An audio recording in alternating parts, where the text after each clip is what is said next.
Yes, people, good morning, good afternoon, and good evening.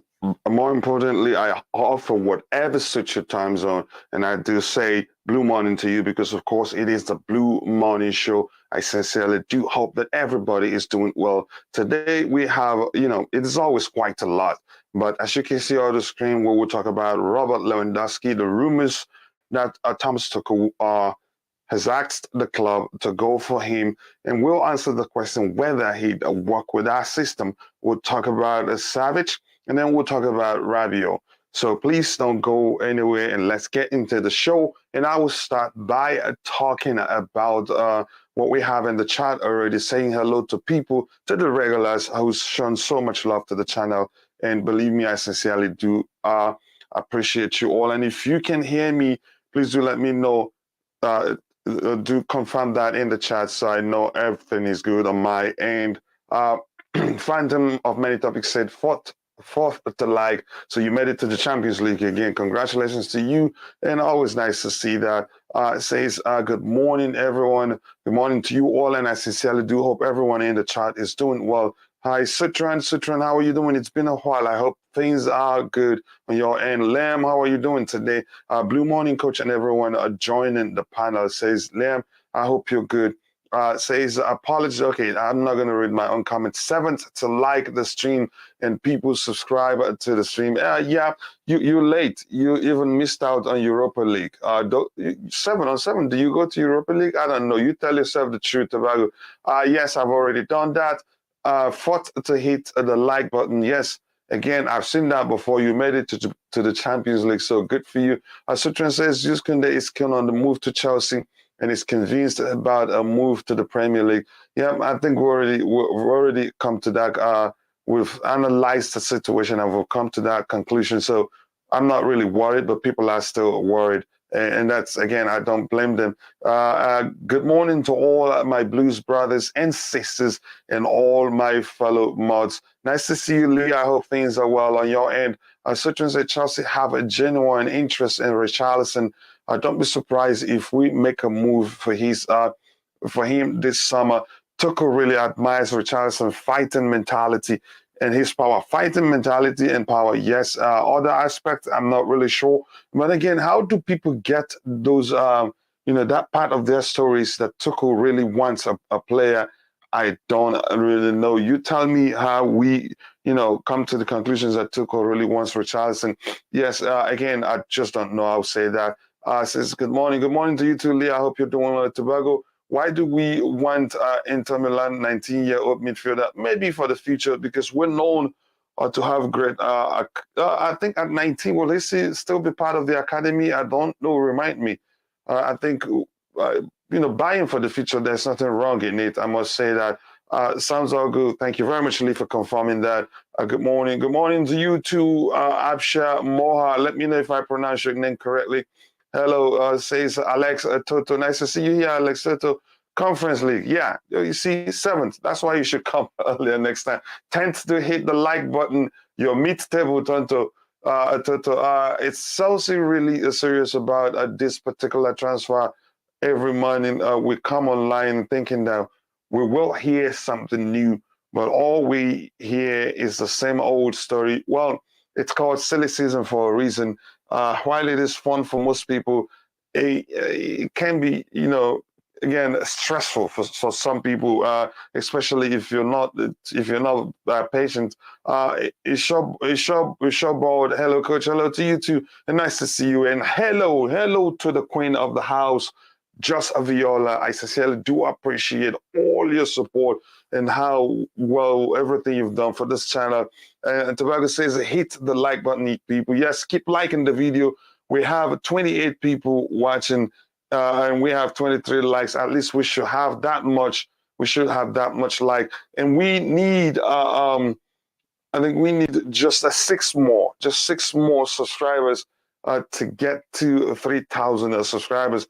I think we'll get there. I think it was actually 1, but it fluctuates because Google checks it. If anything seems like it's not the correct one, it kicks it up. But I know we'll get there today. Says, hey, everyone in the chat. Says, Queen of the channel, Just Viola. Yep, that's who she is. Sabik Abaida, Dembele's situation is not looking good, coach. News are coming that he is rejecting Chelsea. I think I see all those things as false news until the transfer window shuts. But we'll see what happens. Another day, another zero signing. Okay, I see Matt had joined the bandwagon. Did Abramovich add a buyback clause to Chelsea? Gitonga David asks. I don't know. I don't know. I don't know. We'll see what happens. Lewandowski will not come to Chelsea. Yeah, we know that. But we're hearing the Gaffer has asked the club to go get him for him. We're really downgrading to Rabiot. Him and Tuchel had a falling out. Again, we're just going to talk about whether that was sugar for him or not. Come on, you Blues, says David. Thank you very much for that. Hey, Matt. Now, sorry, Bobby, how are you doing, brother? Concerned. Yeah, I know, as you were yesterday, but I think I'm going to keep encouraging you to stay patient, that things will be all right. But I want to ask you, do you have any update for us before we move on? I have context, Coach. Context, which, Coach, I love you like a brother. I've got in trouble for you. Let's put it that way. Yeah, I understand. Because I know I value your authenticity. Thank you very much. I appreciate that. I think it's unfair for anybody to be hostile in an unnecessary situation. We're all football fans. We have our banter. We have our disagreements, as you always rightfully point out. However, there's a context here that I think many Chelsea content makers are missing in their desire to be level-headed in this situation. Yeah. Look, Arsenal have American owners, and yet last season and this season, they're not doing badly on the transfer front. Last season, they really spent big. Football is about the expenditure on playing staff. Somewhere along the line, it would appear, people say, oh, it's early days, we've been held up by the sanctions. This is all true. But it would still appear that the new owners are beginning to create excuses through the things that Bowley is coming out to say and trying to get us focused on the wrong thing. Either that is a show of a lack of understanding as to where they are, or they are trying to be very smart about the transfers. Now, I hope it's the latter. But even if it is the latter, we've got to understand where we are. We are in a competition. We are in a very fierce, high finance, high sporting competition. And we are watching our rivals, through which we have held the superiority over, now strengthening beyond our capacity to even compete with them. Man City and Liverpool have strengthened. If there was a gap before, now times it by 5. Arsenal and Tottenham, in terms of their strengthening, they've overtaken Chelsea. So we are just marking time unnecessarily. I don't think we probably may not need to make that many signings, as many as we think we do. I think we need about 7. I think possibly the preseason may reduce that number because we do have a number of returning loanees, many of which I think will get into the squad. However, we've got to buy quality. We've got to buy quality in the CDM position, in the defensive positions, left wing back, right wing back, and at least one quality attacker. And we're wasting time. We're watching people strengthen all around us as if there is an endless, bottomless pool of talented options to go for. And I think that's more the concern from the Chelsea fan base. If there was the time to take, we would gladly take it. But you and I both know that time waits for no one. And that's why we're all getting a little worried. We keep hearing all these fine speeches about financial fair play that Man City and PSG are sticking their two fingers up at. And we're hearing all this talk of, oh, we've got this plan, we've got that plan, we've got the stadium. Yes, we know that.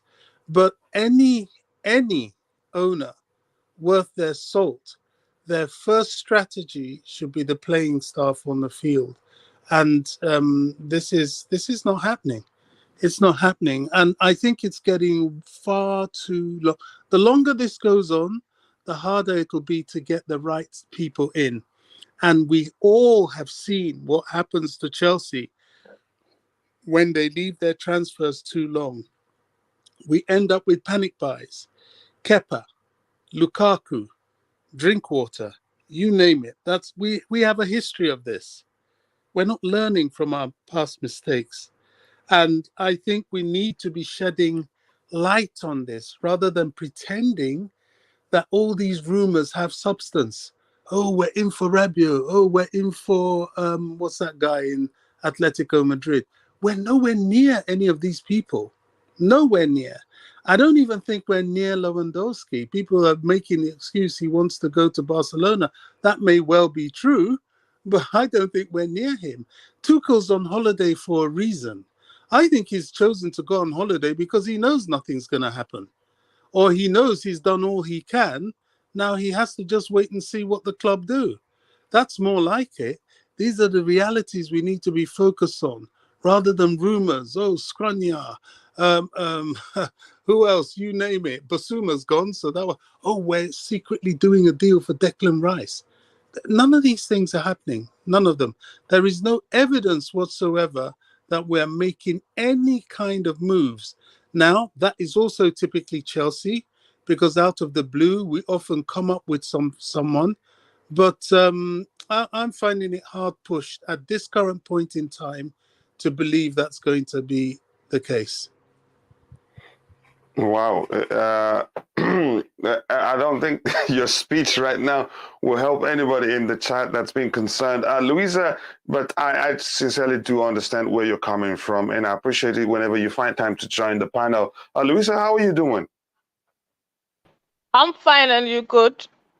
Well, okay, I'll still say I can't complain because I'm still hopeful. I haven't joined the boss yet. But I'm on the fence because it's only natural and I'm a human being. But I'll come back to you in a bit, Louisa. Let me, catch up with what we have in the chat so it doesn't get too long because the chat looks like it's on fire right now.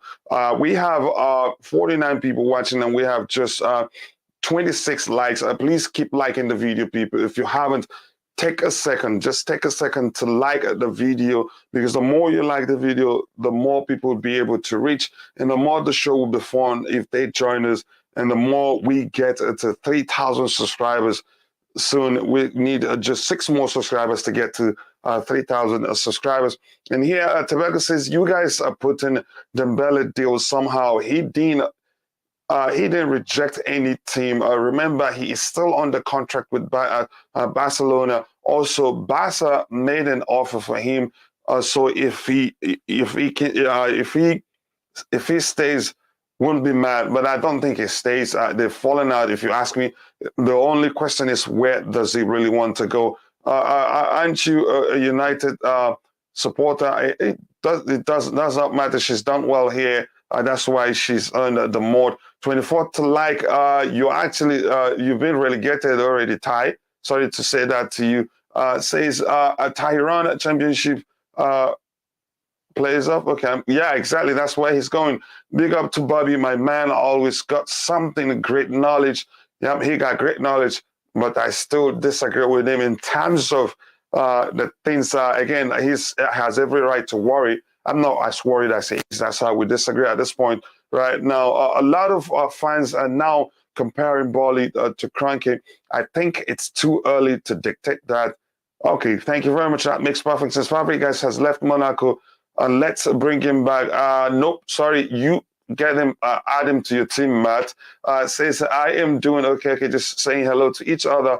I may well skip to the bottom of everything here because this looks more like a conversation. Gotta go, cannot really talk, has why I'm not on the panel. Understood, bro. Nice to see you later. We'll see you later. Big up, Chad. Big up to the panel. Transfer coming. Oh, he sounds confident. We'll see. I hope that happens. Reports that Barca will hijack Kounde deal. I don't think that's the truth. Again, if they do, they just let them just forget about Cesar Azpilicueta and Marcos Alonso, but that means they get them on a free if we're not able to renew their stay. Again, says it's just 10 days into the new into ownership, and we are already questioning owners. We still have to see our loan players in preseason. We have so many of them. Again, yes, the club, we're interested in more players than greats. Again, people go check out Z Volley YouTube channel, great content, and subscribe to the channel if you like what you see. Hi, Lee. I hope I've said hi to Lee. So I'm just going to skip everything at the moment. I will come back to everything. And I haven't said hello to my brother, Rodrigo. Rodrigo, how are you doing? He says, please keep Rabiot away from my club. An awful player. Again, how sure are you, Bobby, that Tuchel is on holiday? That's another question. Like I've argued, he may well have intentionally gone to Italy to get a chance to talk to those players that were being, the rumors are that we're looking at them, but you just can't tell. This is Ty Talks yesterday. He's injured. Chilwell, keep Rabiot away. Again, if you haven't, go check out Ty Talks YouTube channel and do subscribe if you like what you see. Gary Meehan says, not concerned at all if the club are doing a due diligence on players, and as long as they get a Tuchel what he wants and not what the board wants, that would do it for me. Again, are you and I the same? Now, are we mind reading? Okay, I'm not going to say that. Maybe mind reading, because a lot of people say Tuchel wants player A, B, C, D, and I've always asked the questions, how do we know that's the case? It's funny, the last week, many Chelsea FC fans are saying, don't worry, the window's just opened, and the Euro transfer window will open in July. Now everyone is panicking. Yeah, most people that also begged others to be patient are now complaining. I'm not worried so soon. It took Todd five years with the Dodgers to win World Series in baseball. Yeah, exactly. Like, that's gonna make those that are worrying, to say okay, they're gonna be patient. 5 years. Azpilicueta is on pressure to stay at Chelsea or move to Barca. What do you think? I think at this point he stays, except to forget replacement in. But that's, by the way, I'm going to come to you, Louisa. Let us know, do you have any updates for us? But before I do that, please, right now we have 30 likes. We can do better than that. Please keep liking the video, and also do subscribe to the channel if you haven't. Louisa, your thoughts on everything that's been going on. And if you have any updates for us, please go ahead. Yeah, I listened to what Bobby said, and if his points, they do make sense, his concerns, they are legitimate, but I feel like at the end of the day, we also need to know that, okay, yes, there's no infinite pool of talent out there, but there's also a pool of talent of players that are just right for Chelsea. They really don't have to be big names, because when we were having a really strong squad, we were having some guys who were performing for us, who were not really considered world class, or what most of the other clubs as at then. So this fact of another thing that came to my mind when Bobby was speaking was that we do have American owners. We have businessmen who have added Chelsea to like their list of assets. Abramovich did not think Chelsea was an asset to him. It felt like it was Chelsea was his hobby, his passion, where he just kept on pumping money in, and he wasn't really bothered about the outcome.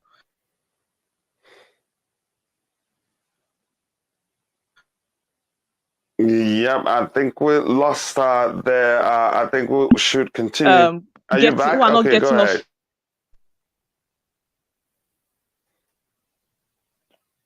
We're losing you, Louisa. Are you still there? I said we have a set of players. Yeah, I'm here. Can you hear me? Yeah, go ahead. We can hear you now. Okay, I said we have some set of players who are not providing the results, that the desired results, but they are on huge wage bill. So I feel like we are trying to do some in-house cleaning and making sure we know how to restructure most of these things, because it's like a takeover. In takeovers, people get caught, people are different things have to happen, not just the signing in of new players. So I feel like we should be patient and just also reduce our expectation of whatever happens within the season. But definitely we're going to get in players. That one is certain. But those players, we need to be patient with the owners. We need to be patient with the club. Nothing happens overnight. Even if we do get the set of players we want, it still takes time to gel with the current coach, the staff, and the players who we already have on ground. We have loan players who we are still paying their salary, who I don't think the club has any desire to make use of anymore in the near future. So I feel like we're trying to do some in-house cleaning before we go all out for some players. But when it comes to we are interested in this, we're interested in this, it's never a transfer window if Chelsea are not interested in everyone. It might Yep. I players think will be connected Louisa, to. you might Most have to times the go. agents just make this bidding war happen so it will increase the price. Go ahead. Most times these agents just make up bidding wars and put news out in the media to increase the value of their clients and all the rest. So I feel like we shouldn't really just go by whatever is going on in the media. We should just be calm and know that at the end of the day, we can't do anything. We're not the ones signing the paychecks. We can't put player signatures. We can't convince players to come in. We just need to be calm and not worry about Chelsea, because we are all Chelsea fans. Whether we lose, we've been through worse seasons. Whether we lose or we win, we are Chelsea fans. So I feel like we shouldn't really consider this period that's like a transition period. We shouldn't put much weight into how it affects our moods and everything. So how about, can you specifically let us know, are you concerned or you're good? I'm very good. You're not concerned at all. Okay, that's good to hear. I think I have one person on the panel who's on my side. Ty, I'm going to come to you immediately. Ty, let us know your thoughts on everything that's been going on. Have you? I don't know where you are really. Are you concerned or you're hopeful? But I think you did sound a bit concerned yesterday when we talked about the transfer window and the fact that we haven't announced any high-profile signing except for 100 goalkeepers. Your thoughts? Compared to yesterday, I am actually hopeful because I got some assurance from my yesterday, so I got some level of hope. It's just about if most of those players that we're looking at, if some of them will be available. So we have our alternatives. So even if we don't get the first choice, you never know. They could end up going to a different club and probably not working out. We saw that happen before with Reguilon and other players like that. So you never know. I have some level of hope compared to yesterday. I just think that there's a possibility that we could actually get players in. I mean, the thing is, it's not that we weren't able to get players in no matter how long. It depends. It just had to do with the quality. Would the quality be there with the players that we end up having to target if we don't get the potential targets that we currently have as first choice or as priorities? So for me, I think it's a case where I kind of feel a bit more hopeful that things could get better and we could end up getting players in that could actually help the team and help in aiding to start that rebuild process, because I think and I'm not going to stop saying this, the rebuild process won't start and end this summer. It's going to have to continue for at least 3 or 4 windows, because you're going to have to wait to see will these new signings that you potentially make, if they'll immediately adapt. And people say preseason and everything like that, but there has been a lot of times where even these players get pre-season, it takes them a longer time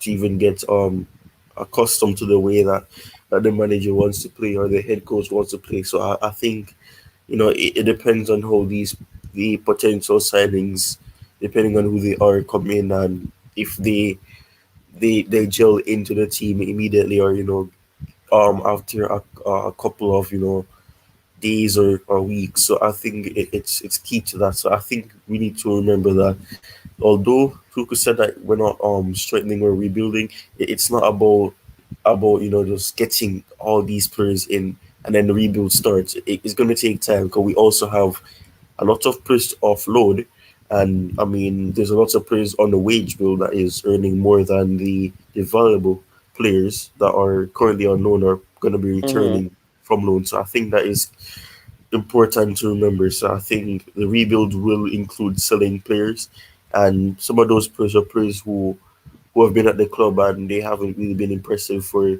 how long. So I think that's important for fans to remember. Yeah, yeah, I think I am with you. I thought maybe you've gotten on the bus. There's nothing wrong in that. Again, we all deal with situations differently.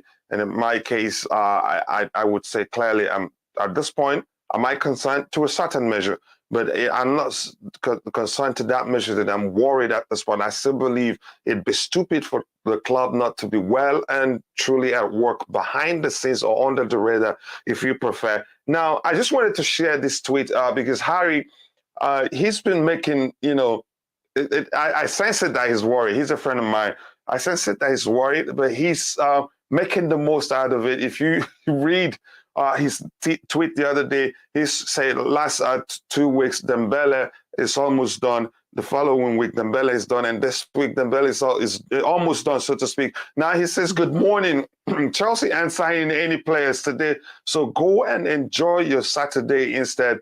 Again, that's to me, it's very funny. And Harry is really indeed a very funny guy, but I think he's just making the, seeing the funny side of the whole thing that we're going through right now.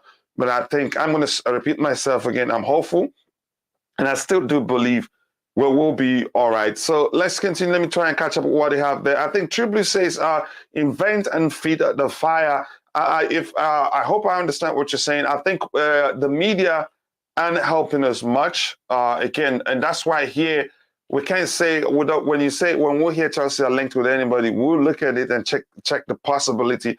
We're not here to say whether we're going to buy the player in most cases or not. It depends on what we're hearing. But that's by the way. Lee says, okay, thanks. Let me see if there's anything to address here. Says, how are you? Liam again is saying hi to Liam.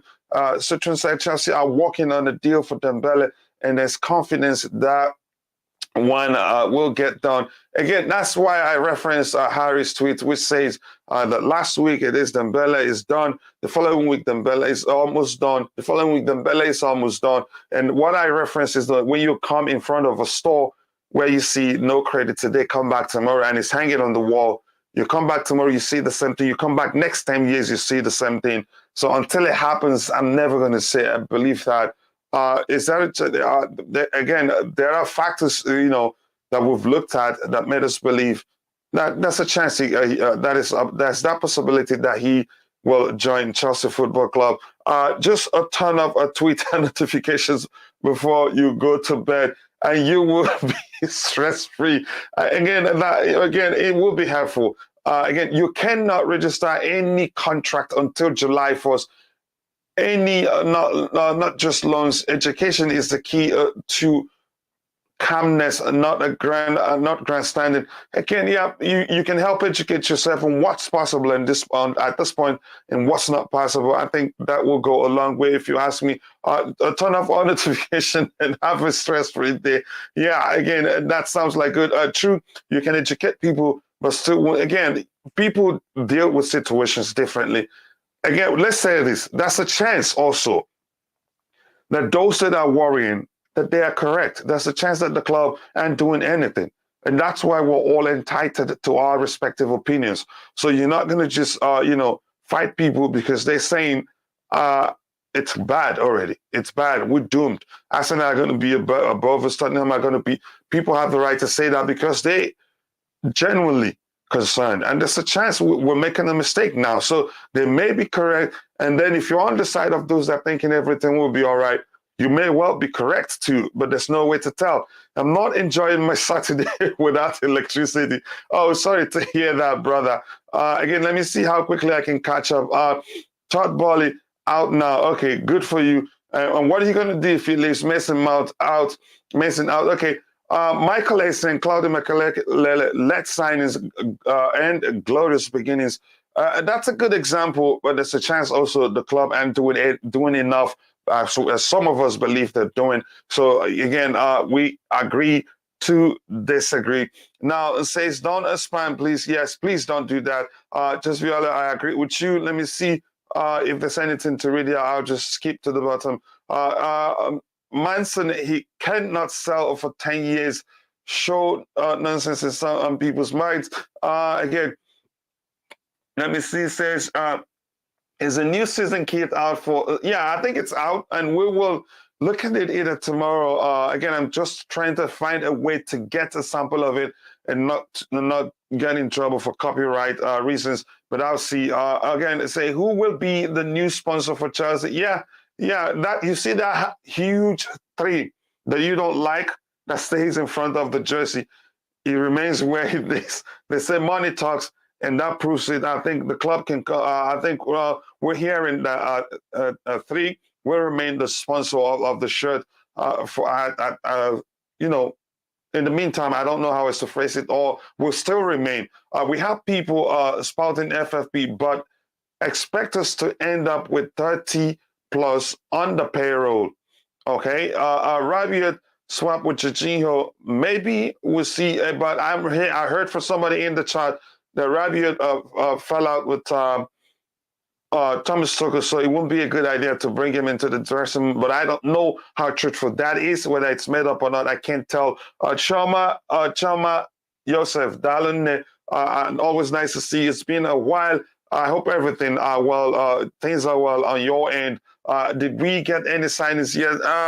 No, we haven't. Sorry to tell you that. And you don't believe we signed anybody until you see the player holding a shirt or putting pen to paper and the club puts out a statement. Then that's when you say a player is signed. I have no problem with 3 signing and 3 players returning. Okay, rhymes, I get it. And right now we have 38 people, 38 likes, while we have 79 people watching. So please, if you haven't, just take a second to like the video, because the more you like the video, the more the YouTube algorithm will be triggered, and the more people would be able to reach. And the more people we have here, the more the show will be fun. So please keep liking the video, and also please do subscribe to the channel if you haven't. That will go a long way for the channel. And thank you for all the likes. Thank you for 40 likes right now. But please, if you haven't, do take a second also to subscribe to the channel. Again, says a change of ownership is deeply affecting how things will go in the coming days of Chelsea FC. I don't think that's the case. I still argue that. Again, I'm still going to go back to what we've talked about here before. We were under restrictions, so we didn't start, making move earlier because of that. Although you could argue, okay, why didn't we start talking with players? You talk with players, but players also, where you could argue, have every right to be concerned about the huge question mark over Chelsea's future then, because it didn't see there was no clarity on what was going to happen to Chelsea Football Club. So I wouldn't blame any player who decides, okay, I think I'm going to go to Club A instead of coming to Chelsea because I'm not sure how things are going to pan out there. So I'm going to come back to the panel. Bobby, let's talk about the club's links with Robert Lewandowski. Again, I've said it 1,000 times, that's one that really doesn't make sense to me. For reasons I will explain in a bit, but I want to get the thoughts of the panelists, before I speak my mind. It just doesn't seem as if we're paying attention. First of all, his preferred destination would be Barcelona. Secondly, Tuchel is not known to use a traditional striker. And no matter how you see it, Robert Lewandowski is a traditional striker. Yes, he is one of the best in the world. But if you follow Thomas Tuchel as a coach, you'd realize he prefer, you could say a hybrid number 9, or what most people call false nine. So look at what he did. We had Olivier Giroud, who was then one of the most experienced players in the team, and even how well he did under Thomas Tuchel, he still didn't keep him. He let Tammy Abraham go. We see how the case of Romelu Lukaku is panning out. So your thoughts on the suggestion, which I don't think is true, that he's asked the club, to try and get him. I think you're right.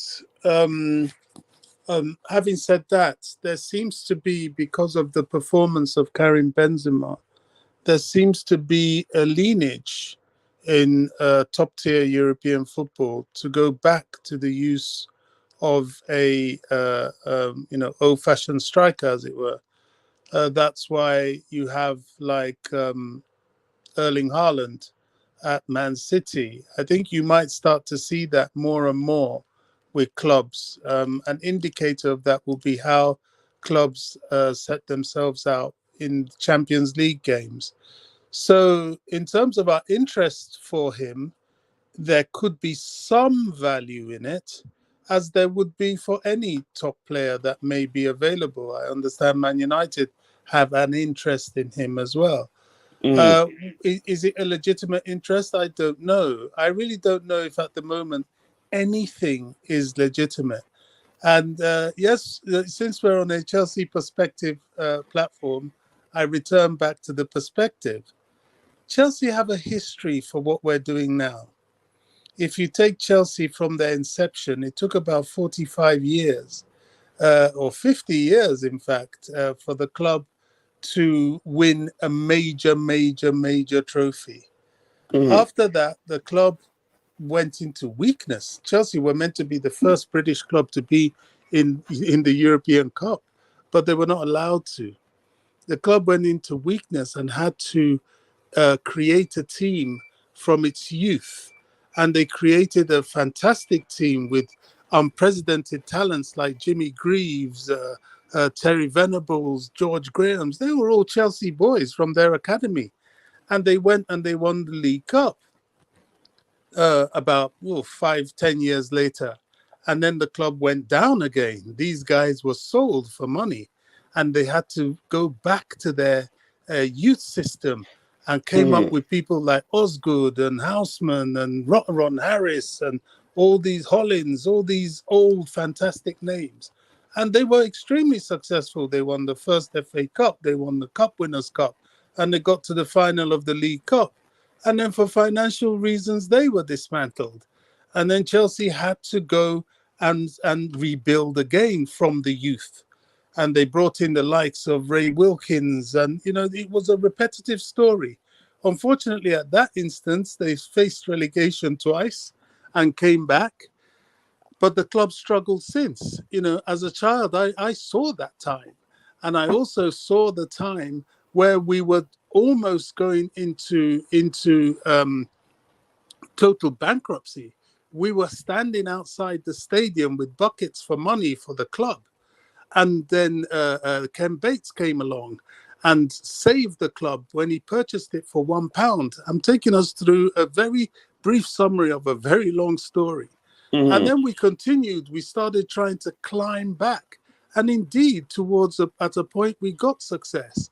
We won the FA Cup again. We won the Cup Winners' Cup again. We won the European Super Cup. But then we were on the brink of financial destruction. And then Roman came and saved the club. And then he took us on an incredible journey, such that the last time we won the league, which was about 6 years ago now, we dismantled again. And then, though we have had success since then, but the club has not quite been at that level of power. And then we went all the way to winning our second Champions League. And rather than strengthen, what did we do? we dismantled the game. And this was after we won that Champions League after largely relying on our academy. And we've weakened since we won the Champions League. And now we're going back almost full circle to rely on our academy.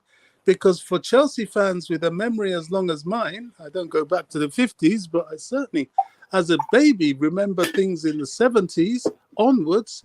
Chelsea are if the way things are going to have a lot of the academy boys back to sustain this so-called transition.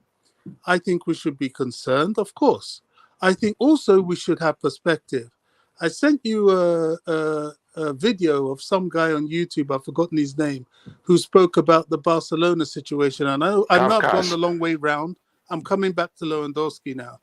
Mm-hmm. And their lack of affordability, the fact that even with the financial injection, I think the guy pointed out something like for every £1 they spend, they have to sell £4 worth of player.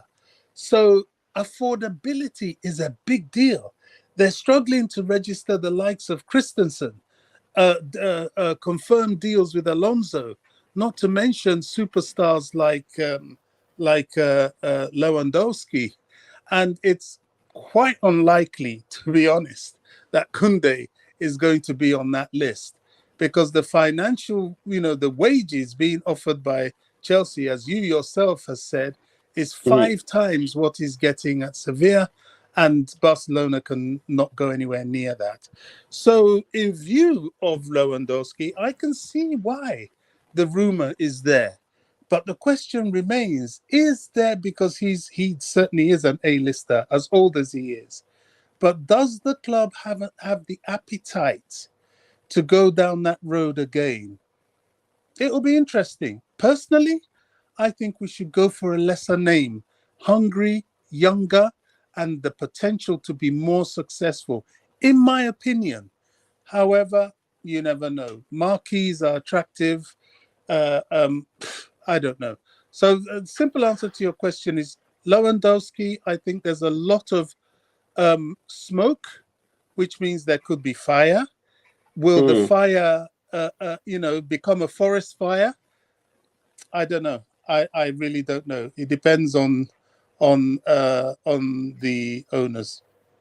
I again, I have reasons why I think some reasons why I think it's not going to work, but I'm going to get the opinion of those on the panel. But thank you for that, a very, very detailed input. Again, the poll where I asked those in the chat whether Chelsea should sign Adrien Rabiot, 55% says no, and 45% says yes. And I'm going to put up another poll in a bit, but let me try and catch up here. True Blue says, how do we know we have not talked to players? Good question. There's no way to tell. There's no way to tell whether we've talked to players or not. It's as simple as that. All we do is speculate and then look at those, what we have out there also are mostly speculations, but we are able to look at them, put 2 and 2 together and come to conclusion. This may well be the case. In this case, that may well not. In the other case, that may well not be it. But that's, by the way, why Chelsea never make any signings yet. Again, that's something I can't not really answer. Again, we've answered this 1,000 times. I'm going to say this again. The European window opened on July 1st. And the domestic window has opened. There's a chance we don't have any player that we're looking at within the English window, if you want to phrase it that way. Or there's a chance we're talking to people, but there's no way to tell. But what I'm going to tell you is this: I can't not tell you why. Clearly tell you why the club hasn't signed anybody. Just wait. Let's see what happens together. Chairman says, Coach, I tried to watch the evening shows, but I figured they were automated. Yeah, they were automated, and you will see like 4 or 5 of them in a day as I try to keep the followers of the channel updated. I have lists of big names. You see them, you come to conclusions on your own. Again, you see things as they happen That's why I programmed that. Come on, guys, like the stream. Yes, people, keep liking the stream. We have 52 likes right now. Again, that's good. That's good, but we can do better than that. And thank you for 52 likes. And again, we have 91 people watching. So if you haven't, please take a second to like the video. It's free. And again, like I've always said, I don't even want you to, you don't have to donate to the channel. The likes, I prefer the likes. So the more the likes, the better, and the quicker the channel will hit 3,000 subscribers. Right now, we need just 4 more subscribers because we are at 2,996 subscribers. Just 4 more to hit 3,000 subscribers, and I'm really sure we get there today. Dohan Thompson says, I think Chelsea is being smart. That's the way I see it. We are not panic buying. Panic buying is desperation, even though we are desperate. Yeah, clearly, for obvious reasons, we don't want it to seem too obvious. If it seems too obvious, then clubs will exploit that. And again, we may not be able to even get the players we want. Says Lewandowski is about his movement, not just his finishing. Again, that's a good argument. His movement, again, that makes perfect sense. Not just his finishing. His dynamic in the box is never static, and that makes a huge difference. But I don't want to start calling names. But the truth remains, there are all the aspects that I'm worried about. Is he going to be able, to adapt to the physicality of the pace and physicality of the Premier League? And I think you were the one actually that said something about him being afraid to come to the Premier League. Yep. So think about that.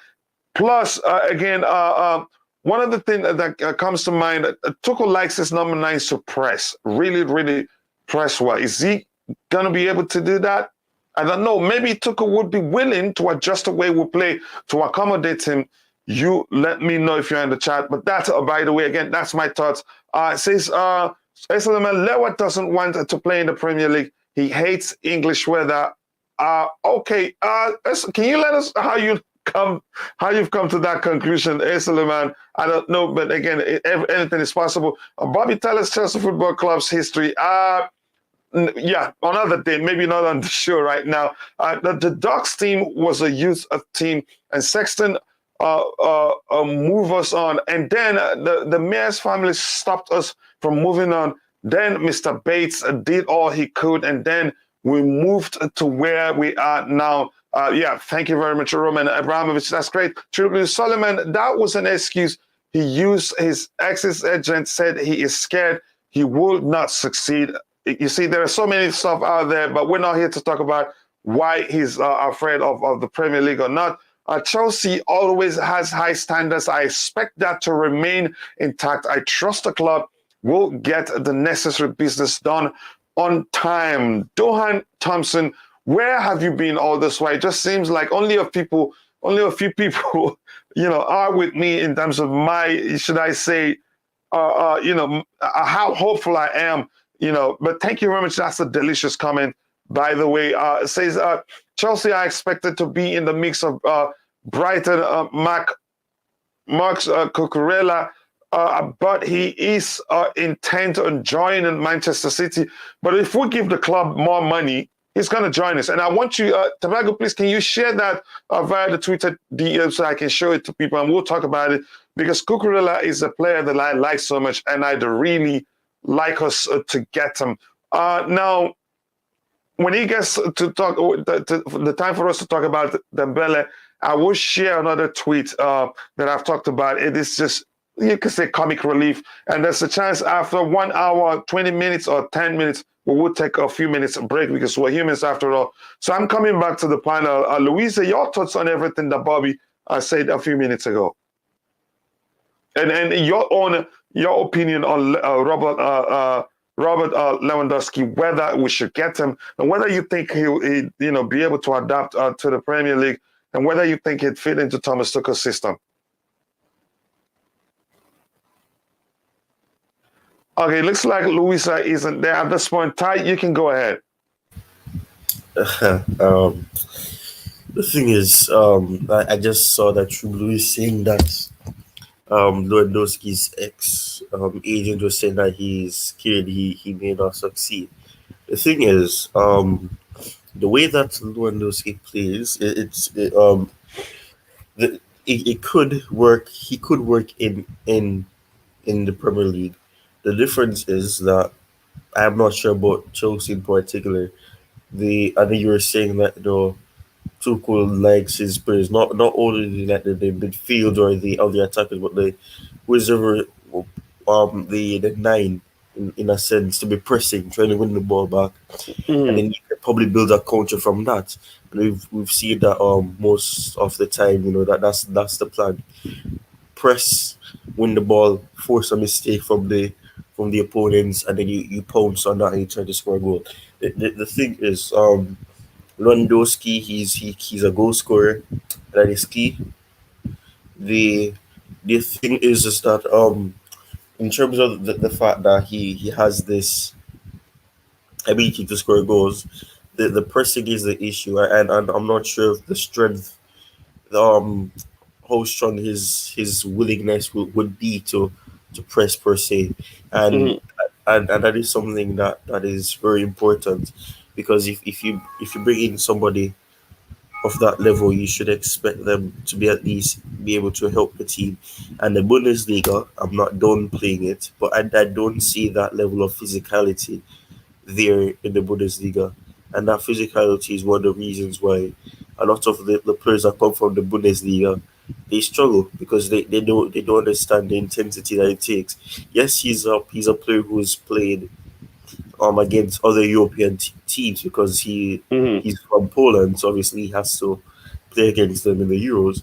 But to continuously play those type of profiles, game after game, or rather most of the time in the Premier League, it's something that even though he has experience on his side that he's 30 plus, it can still lead him to really struggling. And I guess in a sense, if it's true, it's just an assumption from his ex-agent, or unless when he was his agent and they were close to a movie, he said in the past that he wouldn't really consider coming to the Premier League. And I really don't know about that, but I just think that even though he has experience on his side, I'm not sure about the physicality that he may bring.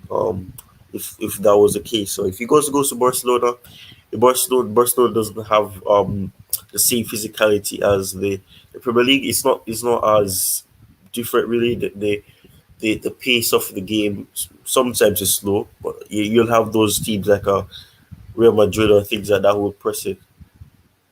But it's just the case that the physicality and his movement could probably work out, but the physicality is the only dog play. But Here's one thing I want to say quickly, Ty. I know in terms of his movement, he's one of the best in the whole world. yeah, And I've always referenced his movement whenever we talk about our own player. You know who I'm talking about. Now the difference is he's dynamic in the box in the final thought. But here is the thing: if we have to sign him simply because of his movement, listen now, we have to adjust the way we play to accommodate him, whether we like it or not. Do you get my point now? yeah. Yeah. So I don't know. Go ahead with what your thoughts, what you were saying. I was saying that with that, I think it's a case where even though it has to do with the fact that he has the ability to move in that way. It's just a case where you can't be signing somebody just for your movement. And I think you're asking if I know who you're talking about. That's the excuse people use. They'll say that he has good movement. He accommodates other players, and that is part of the role that you want from whoever is up top. But you can't only be looking at that to say he has good movement. If he has the good movement and he can't get past players because of how Mm-hmm. physical they are, it's pointless because he's gonna have the ball. He's just gonna have to stop there, make a pass to somebody else, and then they try to do something, and then maybe that chance gets wasted. So to sign somebody because they have that movement, it's just not good enough. It really wouldn't be. Like I said, he's a good goal scorer, but I just don't know if the ideal situation is that bring him in because he has good movement. I don't know about that. Yeah, yeah. I think signing him just because he has good movement, again, it just we'll make some mistake. We've made the recent mistake we made because the truth is he's not a bad player, but a lot has to change. Then forget about us pressing from the front. That's one which you could argue is one of the most important things Thomas Tuchel likes to see in his number nines. But that's, by the way. Let me quickly catch up, and then I'll come back to the panel. I'm not sure whether Luisa is back or not. Lee, he says Robert Lewandowski will move to Barcelona with hope of winning the Ballon d'Or. Good luck to him. Again, it's looking like we've debunked, the rumors that's linking him to Chelsea, because there's a lot to it. There's a lot to it, and I'm sure it's because if he comes in Thomas Tuchel, tweaks the way we play to accommodate him, that begs the question, why didn't he do the same with the other man? But that's, by the way, sometimes signing superstars doesn't work. We should rather go for unknown and hungry players. I think 1 million people have said that on this show. And I like that, Mike, that's a good comment there. And hungry players who will improve massively from time to time. And because they're still younger, it will be easier to get them to adjust the way they play because they're still developing to adapt to the team. But that's, by the way, against, I think this may well, I hope it doesn't become, the same mistake we made by signing Lukaku, saying, oh, well, he's the final piece to the puzzle. All we need is just a goal scorer. All we need is just a goal scorer. Now, forgetting that we played with a false nine in most cases, and forgetting the chances we were missing weren't just Timo Werner. A lot of the players there missed quite a lot of chances, forgetting that we bring a point man, a traditional number 9, he becomes the point of reference in the final third. And that changes entirely. For that to work, you'd have to change the way we play. So that's no difference. It's not going to be different if you bring in Robert Lewandowski saying, all we need is just a finisher. You must change the way you play to accommodate him. It is as simple as that. But that's, by the way, again, it says, stream, again, let me say quickly, Louisa, are you back with us? Yes, I am. Okay, can you give us your thoughts on Robert Lewandowski, whether we should go for him? What happens if we bring him? Do you think he solves our problem, or we'll still be where we are? Because the main point is, he's a traditional number 9. Go ahead. The thing here is we're trying to claim that we're rebuilding, because even Thomas said we are going through a rebuild and not just strengthening. So I feel like bringing in Lewandowski now that we're claiming that we're doing a rebuild is just like a wrong move that feels like opposite of what we're saying, because yes, Lewandowski is world class, but it's not a rebuilding material. It's just like Cristiano Ronaldo at United. That's not a rebuild. You bring in for, it's like a mercenary at this point, because it's just coming for maybe 1, 2. Thank you, Robert Lewandowski. I at highly this doubt point, 3 years, but. Mm-hmm. Go ahead. Looks like you hear whatever I said late, so let me let you finish before I say anything. So,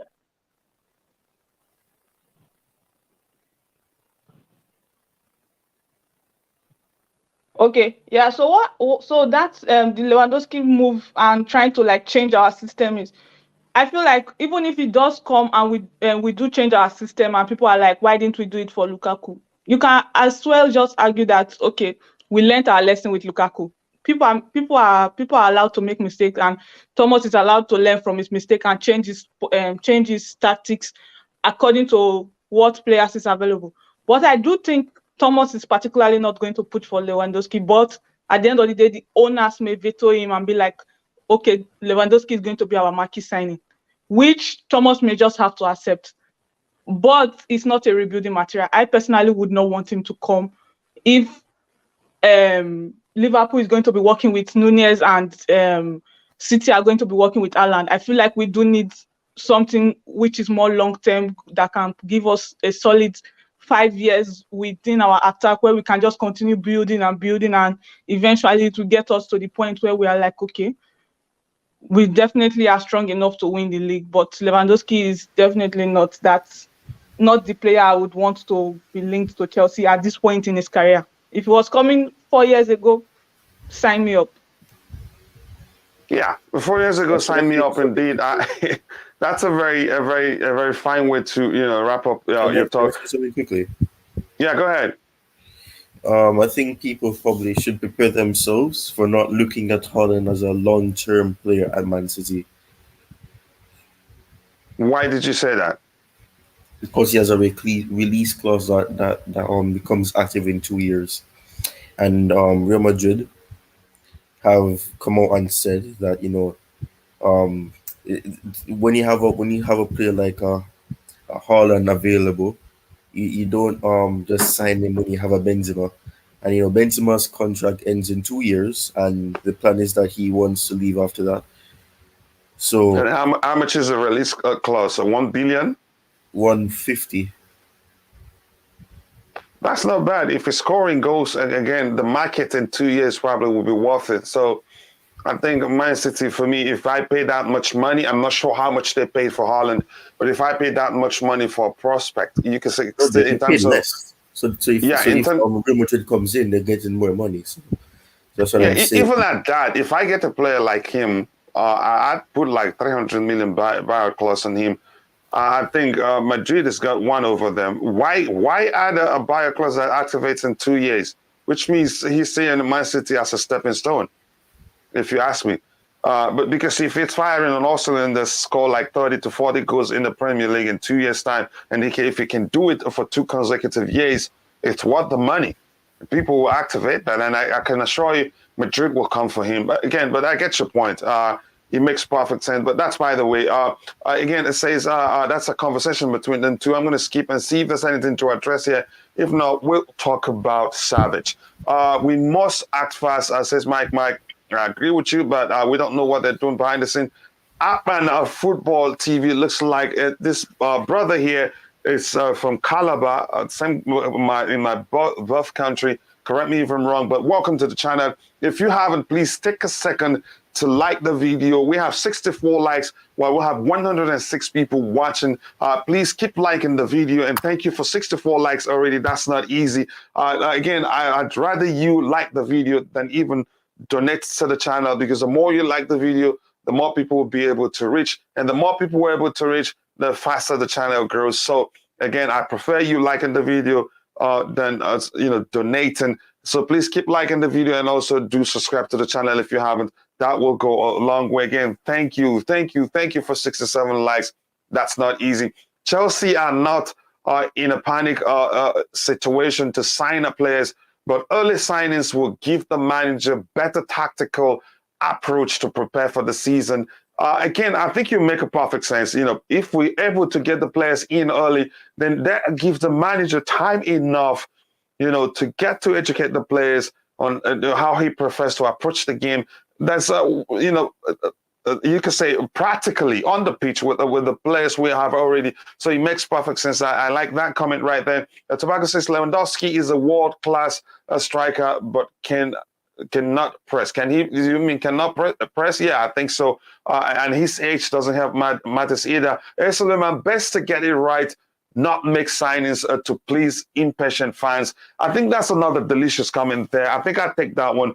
I think it's better be late than never. And in this case, I don't even think we'll be late. I think the signings, we'll start hearing about signings soon. And we'll hear about, like, it will seem like at that point where we signed 8 players, some window. We'll see some coming in, some on a free, some, we'll pay for. And even the academy, we'll hear, okay, this academy player will be integrated. It counts.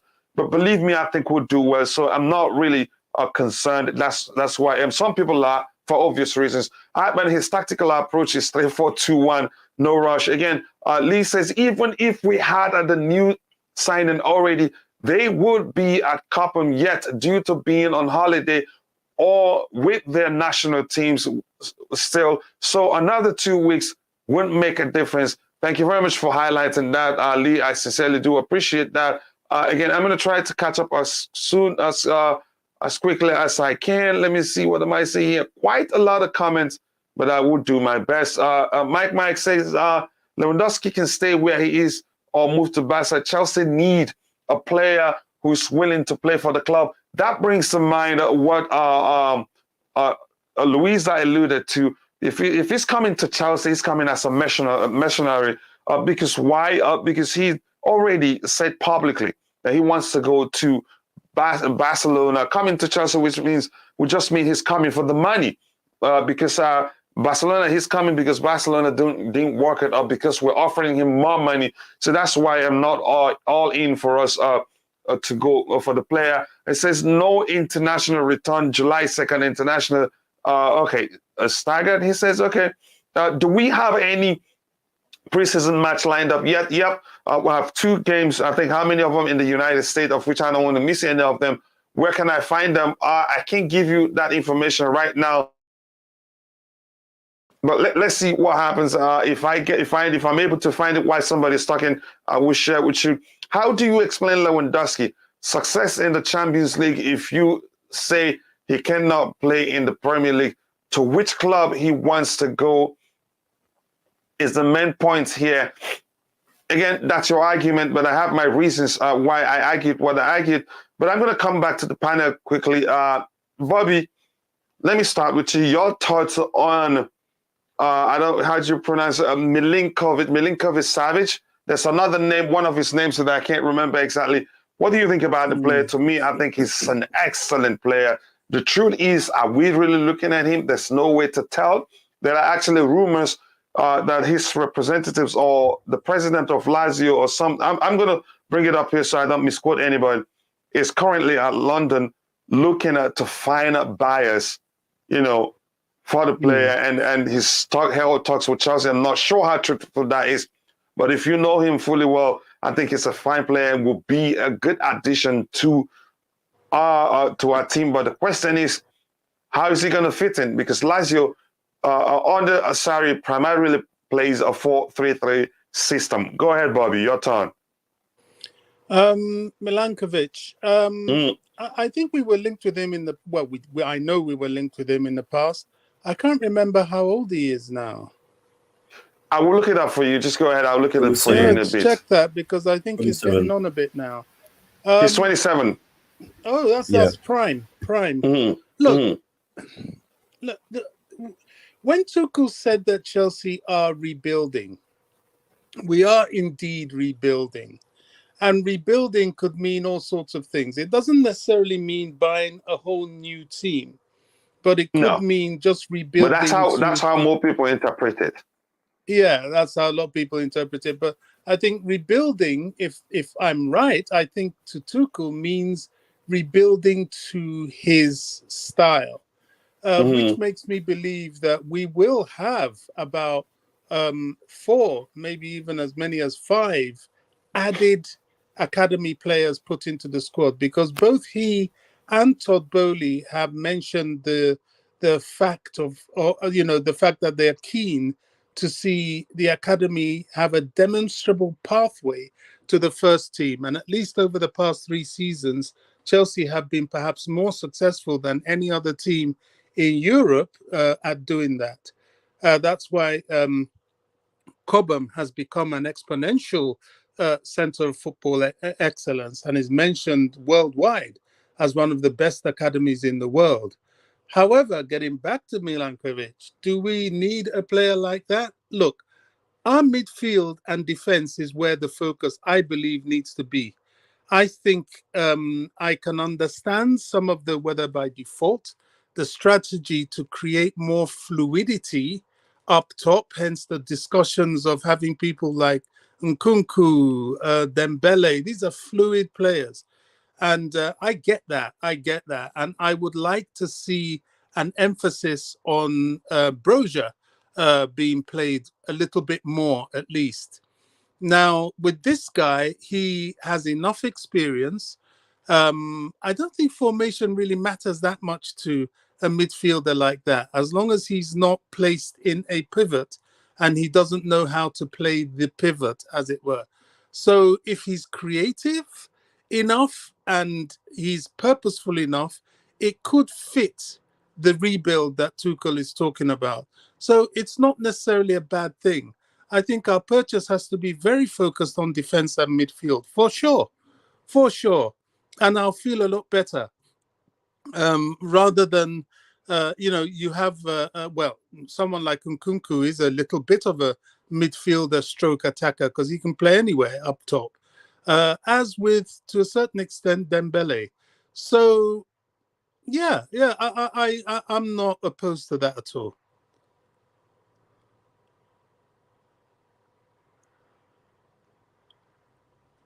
Are you with me? Have you lost me? What?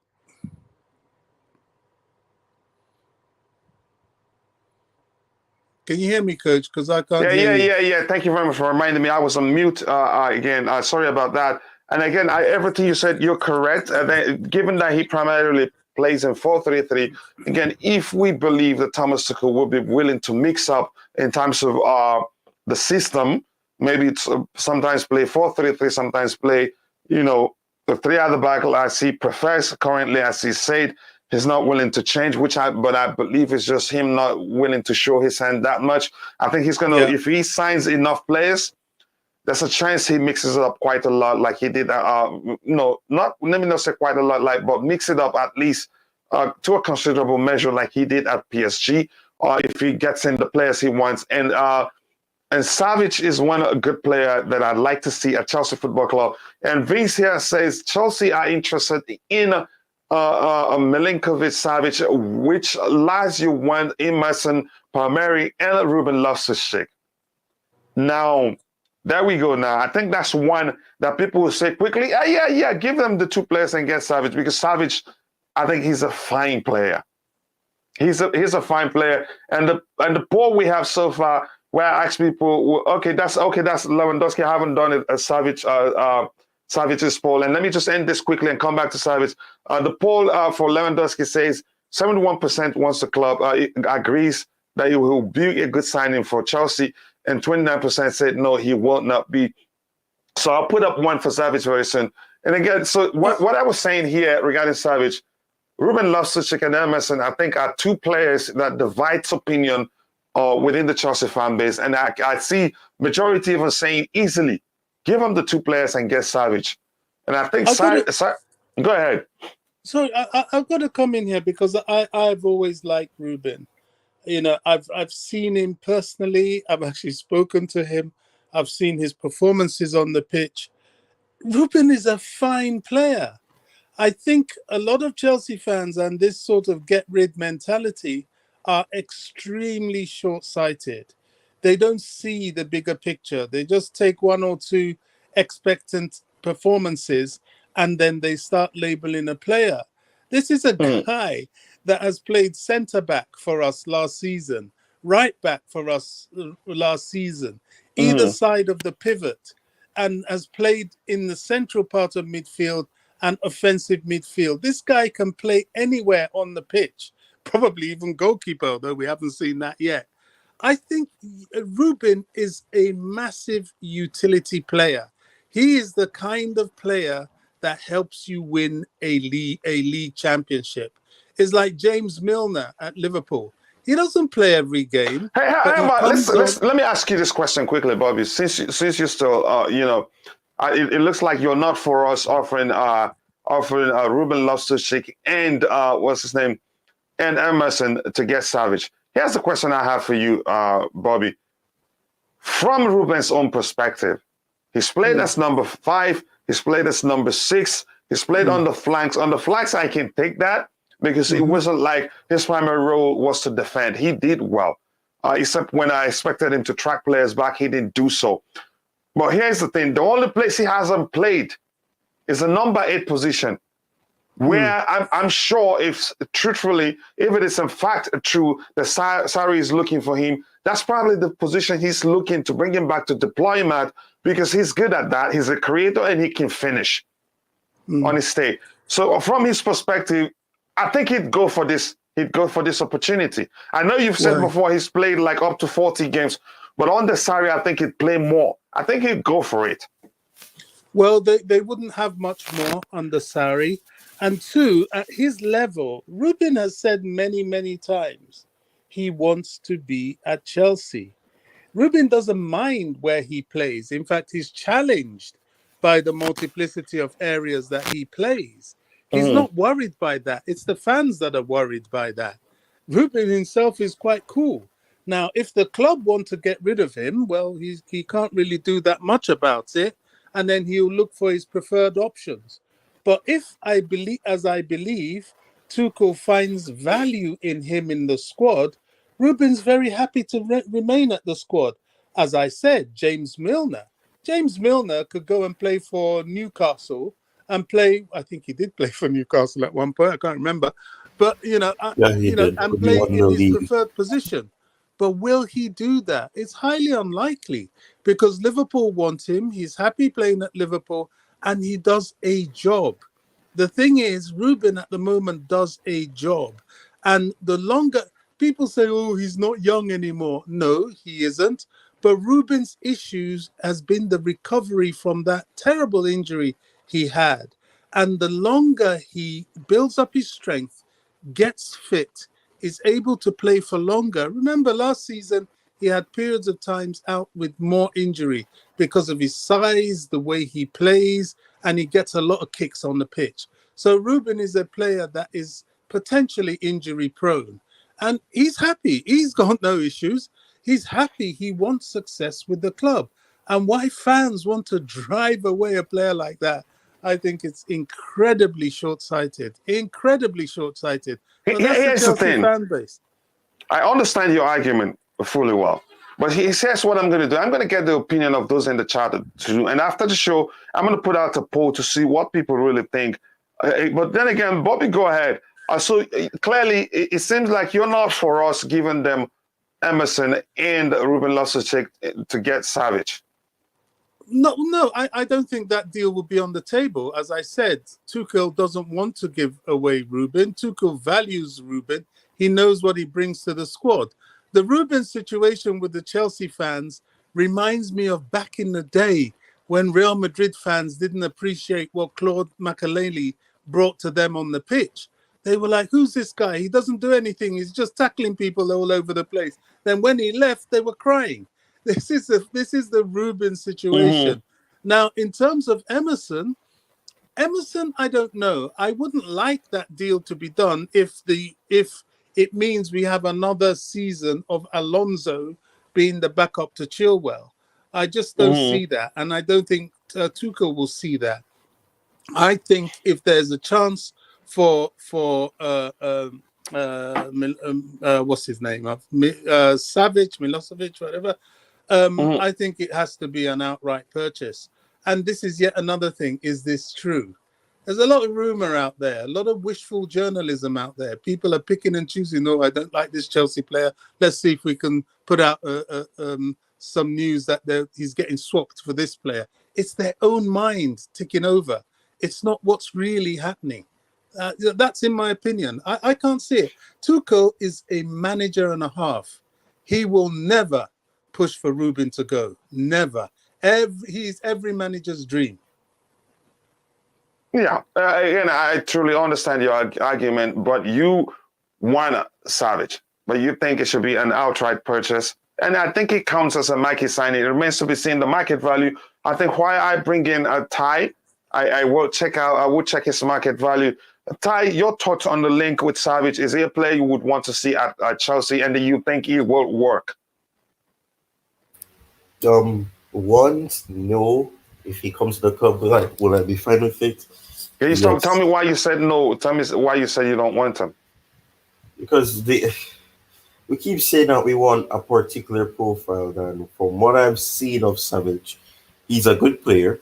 But is he a player that we need in this system? Somebody, and if it's a case where you have to be playing a certain formation in order for him to be at his best, that is not good. You need to have these players who are able to adapt to any situation they're placed in. How are you sure he's not going to adapt to, even if we play three at the back? If he plays, you didn't hear what I was going to say, didn't you? Go ahead. No, I'm saying that, how do you know that it's going to be a case where, he has to to be. He doesn't have to be in a situation where he's given that opportunity to slowly be embedded into the team. Because if it's a case where they're speaking about Lazio playing a 4-3-3, because that's the formation that Sarri loves to Traditionally, play. yeah. Mm-hmm. Yeah, and that makes up a possibly a DM, probably two CMs, or probably if you have an AM there as well.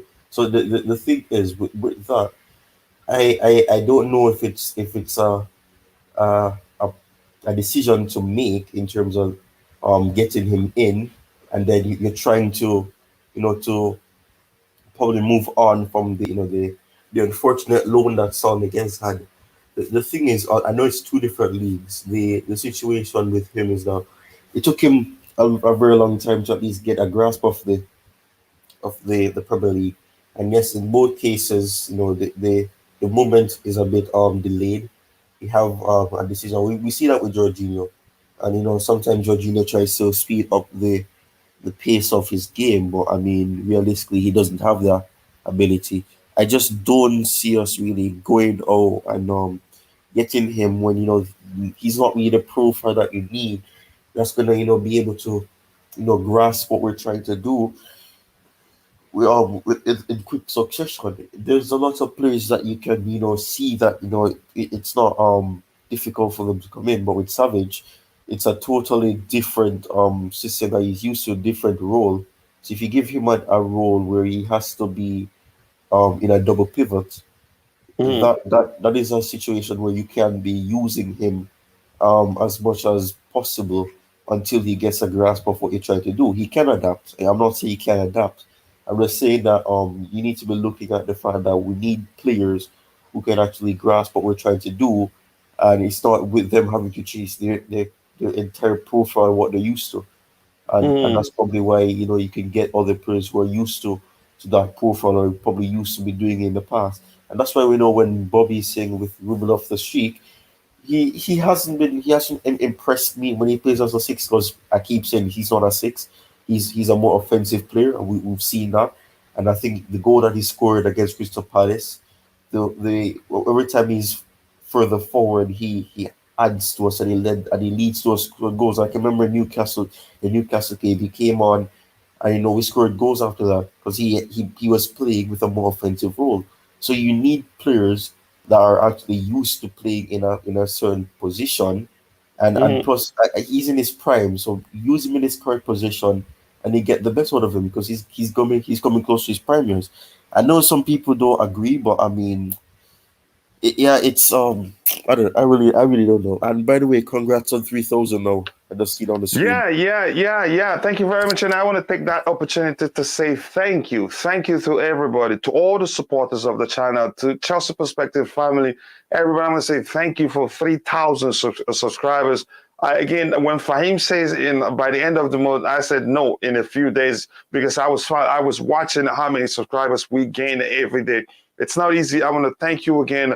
Again, I sincerely do appreciate all your support, and hopefully we add some cushion to it today because truly about one thing about subscribers, as you get more, you lose a few. That happens, but again, we've gotten to that, and I know there's no going back so far. So thank you again. I sincerely do appreciate all your support. Right now, we have 75 people.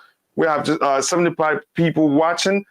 75 likes, and we have 94 people watching, so we can beef up the likes. Please keep liking the video. Keep liking the video if you haven't. The more you like the video, the more people will get to join us, and the more fun the show will be. Again, when you enjoy something, you don't want to enjoy it alone, and I'm sure all the people that are watching are really enjoying the show. So yes, please keep liking the video. The more you like the video, the more people would get to join us, and again, the more fun it will be. And if you haven't, please do take a second to subscribe to the channel. Again, I can't not thank you enough.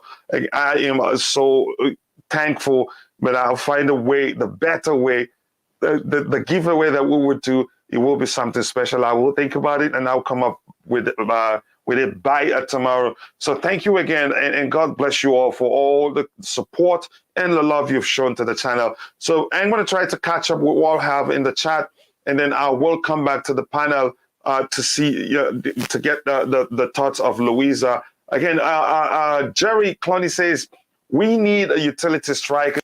some good with long range shots, free kicks, running in between defenders, and can also hold the ball. Someone who can dribble with the ball, just like Didier and Costa.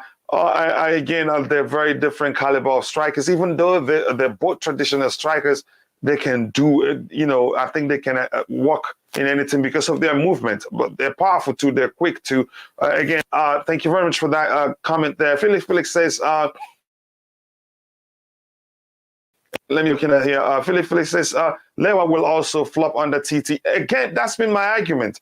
But if he wants him, maybe he's willing to change up things to accommodate him. But we don't know. We'll see what happens. Again, now I think I have somebody with me on that one. Says Lukaku was his own was his own downfall. Not Lukaku wasn't ready to work hard. I don't think that's the case. I think there's a couple of factors, not just one thing, that you could argue cost the Lukaku problem. It's not, it will be a false nine who moves around. Pep rotated his false nines. Yep. Teams knew as was Kai. Hence, my comment, getting players for preseason. Yep, I understand that quite well, and thank you for that. Letting both Bissouma and Kamara go, just like that's frustrating. Now, our only possible target for DM is Declan Rice, who will cost 80 million. How can we buy a bag of? Again, I don't like it that you're referring to somebody as that. It's not okay. To some it might be funny. To me, it isn't. But here's what I want to say. You don't know whether we're looking at Declan Rice. There's no way to tell. Again, we heard there's a way to tell we're looking at him. You go ahead, Ty, shoot. You may be correct. No, I don't like to shoot. You don't like? What do you like to do? I don't like to shoot. Okay. Now, the media are claiming that Lewandowski is Titi's choice. I've heard that too, but we'll see what happens. A file the other says Lewandowski can pass, dribble, control, and score.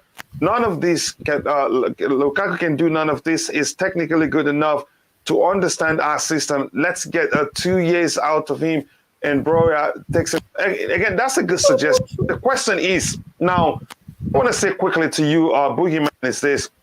Now, Thomas Tuchel likes attackers who can press. So with that aspect out of it, you need to adjust the way you play. That's one thing that you have to consider, whether you like it or not. It's just a fact. Because the number 9 cannot press anymore, you'd have to change something to accommodate the new number 9 who cannot press. Because we're hearing, and that's the truth, he may well not be able to easily adapt with the physicality of the Premier League pace. That's a chance that will be the case. And do we have players, and they will play in a manner, even if it's in the right position, the ball gets to him? You have to ask those questions too. You get that? Yes, he's got his positioning is dynamic. He's not static in the box. But do we have players who are capable of getting the ball to him? That's another question for another day. Except maybe if we bring a player and we're going to play a system, switch it up so that they will create so much chances that, he gets to put away at least 80, 70% of them, which will be fine. Again, that's me. You answer that question yourself and let me know what you think. But good comment, by the way. I like such comments because it makes one think and then, try to find, okay, is this correct or is this wrong? What conclusion is the best? Bobby, do you have anything to say before I go to Louisa? Well, about Lewandowski? Yeah. Well, should I just go to Louisa? Your thoughts? Just quickly, I mean, I think it's a bit misunderstood that he can't press. I don't think he can press any less than Lukaku could press. I don't buy that argument. What I do have as a concern is he going to be able to cope with the physicality of the Premier League? Now that is an issue. And that should be a serious concern. Of course, physicality, speed, it is a big concern. How about the way we play? Because the truth is... I think the way we play, I mean, Lukaku wasn't suited to the way we play, but when he decided to be on his game, he was effective. I don't think it's really that relevant. If Tuchel uses him, he'll find a way to use him. Um, it's as simple as that. I think we make too much of a thing out of this way we play. The way we play is very much dependent on the players on the pitch. And if he has his instructions on the pitch, he has his instructions. The question will be, will he be able to execute them? And that's a concern I have around a 34-year-old Lewandowski. You know, it's very hard to teach an old dog new tricks. Mm. Yeah, thank you very much. Louise, are you back with us? Have you talked about Lewandowski on whether he fits on? I think you already did, right? Yes, I did. Okay, thank you very much. And here we've read this, and this here says Lazio. Okay, this is just I should have read that earlier. Again, says Lazio Sporting Director Igitari is in London. Or one of his goals is to find a buyer for Sergej Milinkovic Savic. I don't know how true that is. Conversation with Chelsea have taken place. Luis, I know you haven't talked about him. Your thoughts?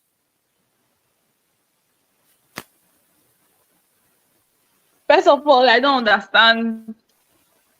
It kind of feels like they are hawking the player around. But I'm with was that Bobby or Ty about the Savage situation, on how he needs like a specific thing to go right for him in the formation while he's playing. I personally have not watched him a lot, just maybe 4 or 5 times. But at the same time, it depends on what's really going to happen, because as it is, the players who are linked, so they are all just so completely different, and it doesn't look like, is this player coming from the coach or is this player coming from the management, which I feel like management should really not have that much of a say. Just, are they willing to pay that much for a player or not? That's because the coach knows what's going on in the games. The coach knows what they need, what they need in the locker room, what they need in the training ground. The coach knows what exactly they want. And Savic does not seem like Thomas kind of player. So I'm kind of skeptical about it. And at the end of the day, I feel like it's not going to come of anything. But if we are looking at Savic, it might be because we are trying to change something completely, trying to go like a completely different direction. And I saw someone say in the chat that Lewandowski is Thomas, what do you call this, Thomas' choice. It could very well be Thomas' choice if Thomas is trying to do like a hit and run in the league, and maybe he feels like it is time to win the league for Chelsea, which could mean that maybe he's looking at a system where he can just be high intensity team for like 1 or 2 years and get the league, which he can do, because I do rate Thomas. I think he's a very smart coach. All the times when I've seen games not go our way, he tries to change teams in game to give it kind of a different dynamic, but sometimes it feels like we just get short on the personnel that we do have on the pitch, because you can coach all you want, but sometimes the players are not capable of doing what you want. So I feel like if that's Thomas' route of going 1-2 years with a specific team he thinks can win the Premier League, because he has been here for 1.5 years, he has experienced the league, he knows what's going on. And I believe that any coach that is able to win a Champions League within a few months of coming into the team with the kind of players we had. Because let's be honest, these are players that Lampard told us they were not ready to compete, which I thought Lampard was joking. I actually thought that he had like a low self-esteem when he said that. But after watching us this past season, I was like, it might not be far off the mark, because we did see the players. We saw when the players had to really stick their nose and grind out results. It wasn't really coming. It didn't feel like they were actually ready to compete. So I was not shocked at how did Thomas get them to win the Champions League after playing Real Madrid, playing City, who were clear favorites when we played them in the final, which we also played. We played Atletico Madrid, who we know they basically play 11 11-0 when they are trying to stop teams from winning against them in a knockout situation. So I feel like Thomas knows what he's doing. I don't think except he doesn't feel like he needs to insert himself in management phase to get the players he wants. I feel like he's going to get the players he wants with this new owner, because this owner just wants to win and get profit, because winning is profitable, whether we like it or not. I know owners try and come in and get money out of their club just for the sake of that, like in the case of the Glazers, but winning is profitable. Every owner wants to win. That is why they have a team. They want the bragging right of winning. They want the stream of income that comes with winning. So we are in good hands for now till they prove us otherwise. Yeah. Again, the question I want to ask the chat quickly right now, the poll you're seeing, again, the sign, I want to know if you want Chelsea to sign Savic. And as you're thinking about it, consider that we have to give them, again, just see it as if the process will involve giving them Emerson and Ruben Loftus-Cheek. I want to get your thoughts, so be sure you're aware of that. If you're participating in the poll, I don't want to misspell the name, so Just Viola won't shame me publicly. But that's, by the way, Ty, I haven't asked you if you're for us giving them Emerson Palmieri and Ruben Loftus-Cheek to get Savic. Sorry? I haven't asked you if you're for us giving Lazio Emerson and Ruben Loftus-Cheek to get Savic.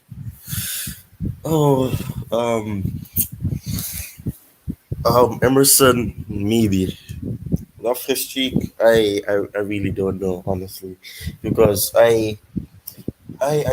it's Bobby used this example of it's that Loftus-Cheek has always said that he wants to stay at Chelsea. He doesn't care about what role he has. He's just grateful for game time, because we have to remember when he got that injury, he thought his career was completely over.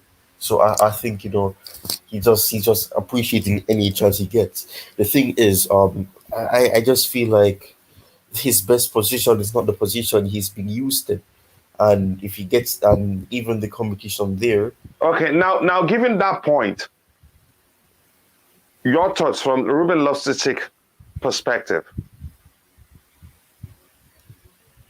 Given what you said, the last thing you said, he's not been played in his best position. He's played as one of the sixes, and whenever he does that, people scapegoat him. I see where you're going with this. Now, yeah, that's the point I want to get from you, because we're trying to be as objective as possible. I love him. He's one of my favorite players at Chelsea, because he's the most, you could argue, one of the most technically gifted players ever to have come through the Chelsea Academy, no doubt. So seeing things from his own perspective is a World Cup, and Southgate looks like he loves him. And if he remains at the job, he has a chance, but he has to play more. And in that position, closer to the final third, if he plays on the wings like he did when we thought he was playing as a right wing back man, but really it was hybrid. He inverted quite a lot, and he did one of that's the day he played one of his best games under Thomas Tuchel. So seeing things from his perspective, will you want that to happen? Because he had his best games for Chelsea under Maurizio Sarri. That's what for the senior team. I was going to get to that. What I said initially was that I'm not really sure on him, because a part of me wants him to stay, but a part of me also wants to see him, go somewhere, where he can get that game time. Because I think in that case, he's not playing in his preferred position, the position that he can actually strive in. And that was the example I was giving as well. And earlier I said about Newcastle game, the Crystal Palace game, when he scored that goal. That was because he was higher up the pitch, and he played a role there. So for me, you just said Maurizio Sarri was he had his best time there, and you can probably really liked him. Yeah, and you could probably throw in Hudson-Odoi in, because that's when Hudson-Odoi was being given that a level of, I don't want to say hype, but given that level of, compliments, and he was being commended for the way he was playing. And I mean, that's why he didn't even go to Bayern Munich. But we know with Ruben Loftus-Cheek, because the competition that is going to be growing there, and with him, not being at the same, I don't want to say level, but he's not at the same pace that he was before that injury. And this injury sets him back in his career. I think if Sarri wants him, Mhm. and if Sorry wants Emerson, then I would accept it. But I'm just 50-50 about it, because I still think that there's a good player there. But at the same time, I always think about the players' well-being, and their how much game time they'd want. And people say that we're a club, you shouldn't really care about that. That's not your problem. But it's just a part of me that is always there. And I just think that with the game time part of it, I just think that the best thing for him is go to sorry, who will value him, because he always played him whenever he wanted to rotate with Hazard, he wanted to rotate with players in the midfield.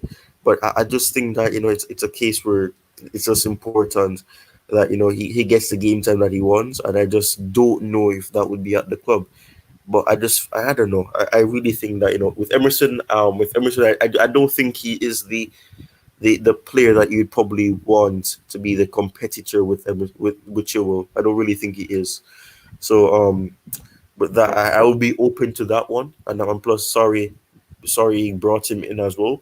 So I think if he wants to get Emerson back into his team, then so be it. And Ruben Loftus-Cheek, game time will be there for him. So I guess I would be open to it. Yeah, I am open to it. Not necessarily because I don't want him at Chelsea.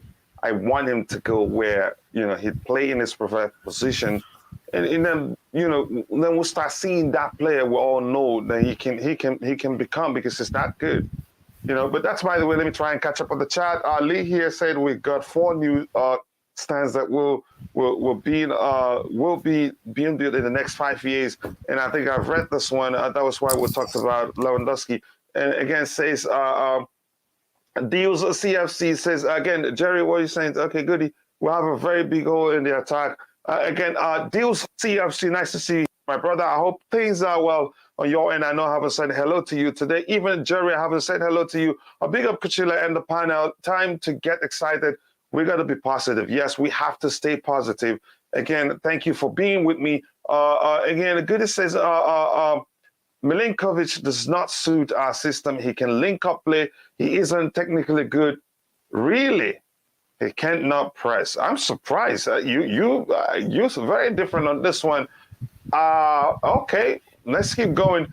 Deals, you're positive today. Wow, great. Was he negative yesterday? The people forgetting Gallagher is coming home. That doesn't take anything away from Gallagher joining the team. I think to me, I'd prefer him playing as one of the 8, not necessarily, well, some people thinks he can play as a number 6, and I've argued otherwise. I think he does more when he's closer to the final third. I am from Serbia, and although SMS is a really great player and can play in double pivot, we don't need him. We need defenders. Yeah, I think you make a good point there. Again, the defense, for obvious reasons, should be the club's priority. And if you ask me, I'd say they're probably hard at work at finding a solution for that. Again, let's say here it says the blue said to agree to the above amount. If Inter Milan let 3 blockbuster Skriniar, Bastoni, and Dumfries come to Stamford Bridge in the opposite direction. Again, one thing is clear: the Lukaku deal was never going to be a swap deal, and here's why I said that. How are you going to structure it? You owe them 70 million plus. They need money, and you want to take 3 players with them, even with one. I don't think it will ever. There's no way you structure it to, explain to me how that is a swap deal. They want money. Even they've rejected. They want money, and they rejected a PSG bid for Skriniar. I'm not sure why that happened, but just to tell you, it's never going to be a swap deal. And I don't see them giving you 3 players in Bastoni, Skriniar, and also Dumfries. I don't see that happening. And again, we've talked about Dumfries the other day. I think. Then? Sorry? Don't you think it's still a swap deal?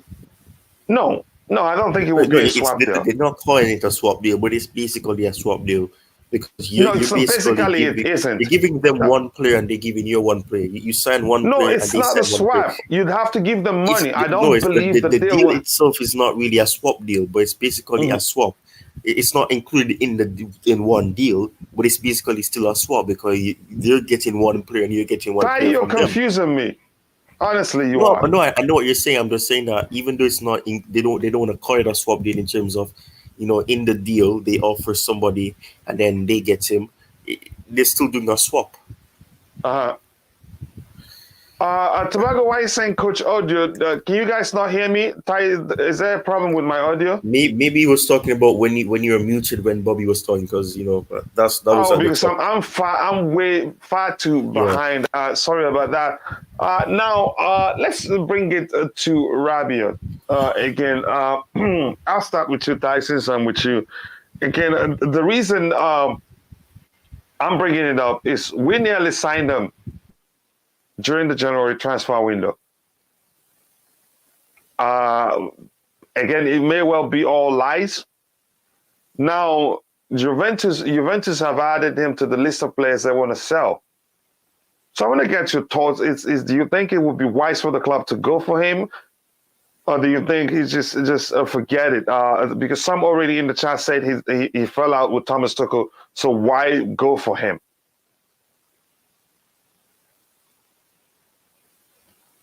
Ty, are you there? Oh, I didn't know you were talking to me still. Yeah, I was. Did you see what I said? I said keep him away from the club. He's the reason why Chiro got injured. And plus, I mean, here's something you have to remember too.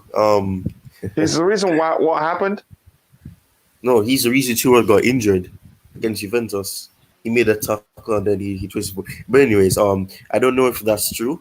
I don't think it is because let's not forget at PSG he put him in the reserves. So you're saying he has a disciplinary issue? Is that what you're saying? No, that is one of the reasons. But at the same time, Tuchel put him in the reserves, so he didn't play at all. I don't think it was Tuchel. I think it was the PSG board because from what my research shows, Tuchel says if that's what the club wants to do. He isn't going to question it. And that begs the question, why were we linked with him during the January transfer window and he was even close to joining us if, in fact, that was the truth? But go ahead. That is 50-50 actually. Because with that, everybody, and the media is saying that Tuchel wants this player.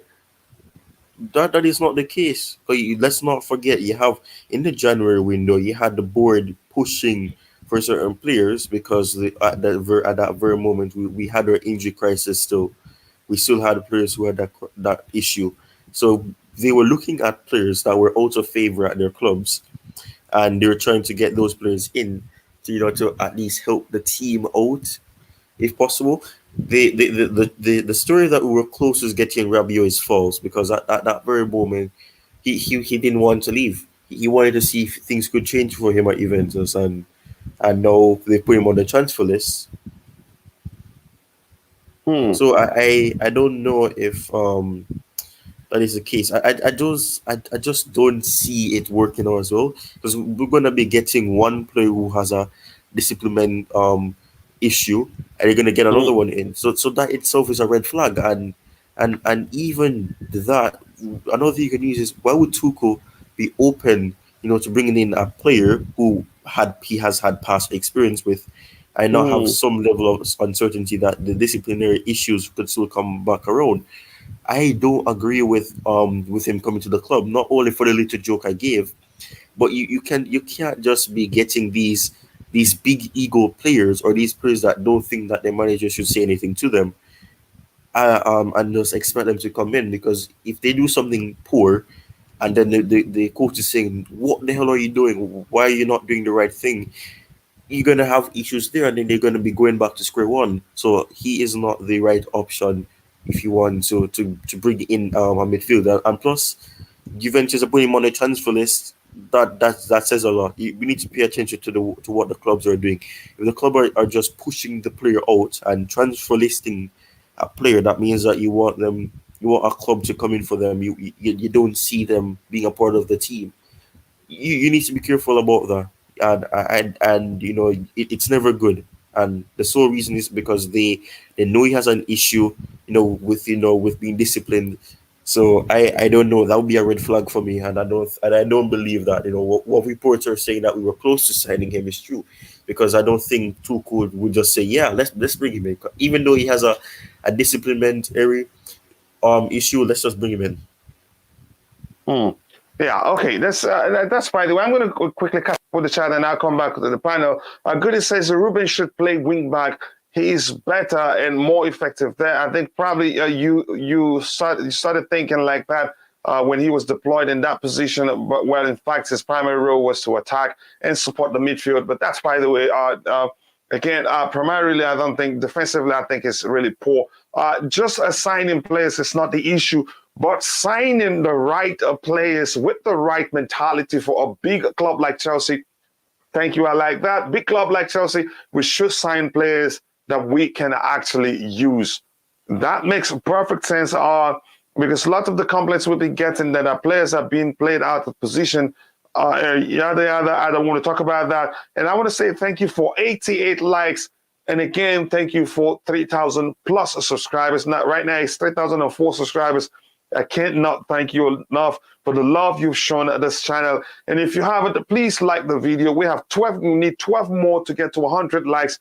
And let's shoot for 150 likes by the end of the show. So if you haven't, take a second to please like the video and also do subscribe to the channel if you haven't. Thank you very much. I sincerely do appreciate that. It says here, the Lord sign says, not true.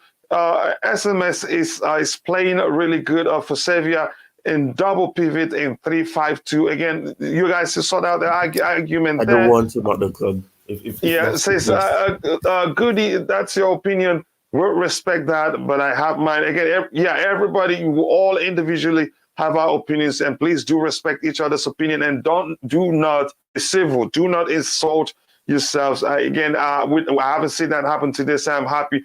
Ruben is like Perisic. He's better playing at right back. I wouldn't call it right back. I'm not going to phrase it like that. So I'm going to skip quite a few here. My battery is low. I have to go and cannot charge due to no electricity. Understandable. I understand that, brother. So talk to you later. I'm going to skip quite a few, get to the bottom. And if I miss your comment, my apologies because I work alone. We don't have a studio engineer. Why are we selling all our academy players? Ruben should stay. Again, that's being selfish. You have to ask yourself, staying, will that help him? If he thinks that staying wouldn't help him, if he thinks he gets more game time under Maurizio Sarri, he may well want to leave. But more importantly, will the club let him go? And how many years does he have on his contract? If you can find out that for me quickly, that would be good for us to help us, come to a sensible conclusion on what we think will happen. Bear in mind, his wages only reason I'd see clubs would want him out. I don't know who you're referring to, so I'm going to skip quite a lot of stuff here to get to the very bottom. If I miss your comment, apologies. When we talk about rebuilding, Lewandowski shouldn't be an option. That's the truth. We should, build for longevity. I can't speak English. Look at Liverpool, whose three forwards are already nearing 30s of age. They have managed to replace those players with younger players. It makes sense. And Deals CFC says we need to let the news go by until we see them in shirts. Then we can talk about that. I think that's a delicious comment there, and I like that. So I'm going to skip to the very bottom of the whole thing. Except for some people, Ali says the only problem Tuchel has with Ruben is his lack of self-confidence. Do you think that's an issue? Bobby, can you speak on that?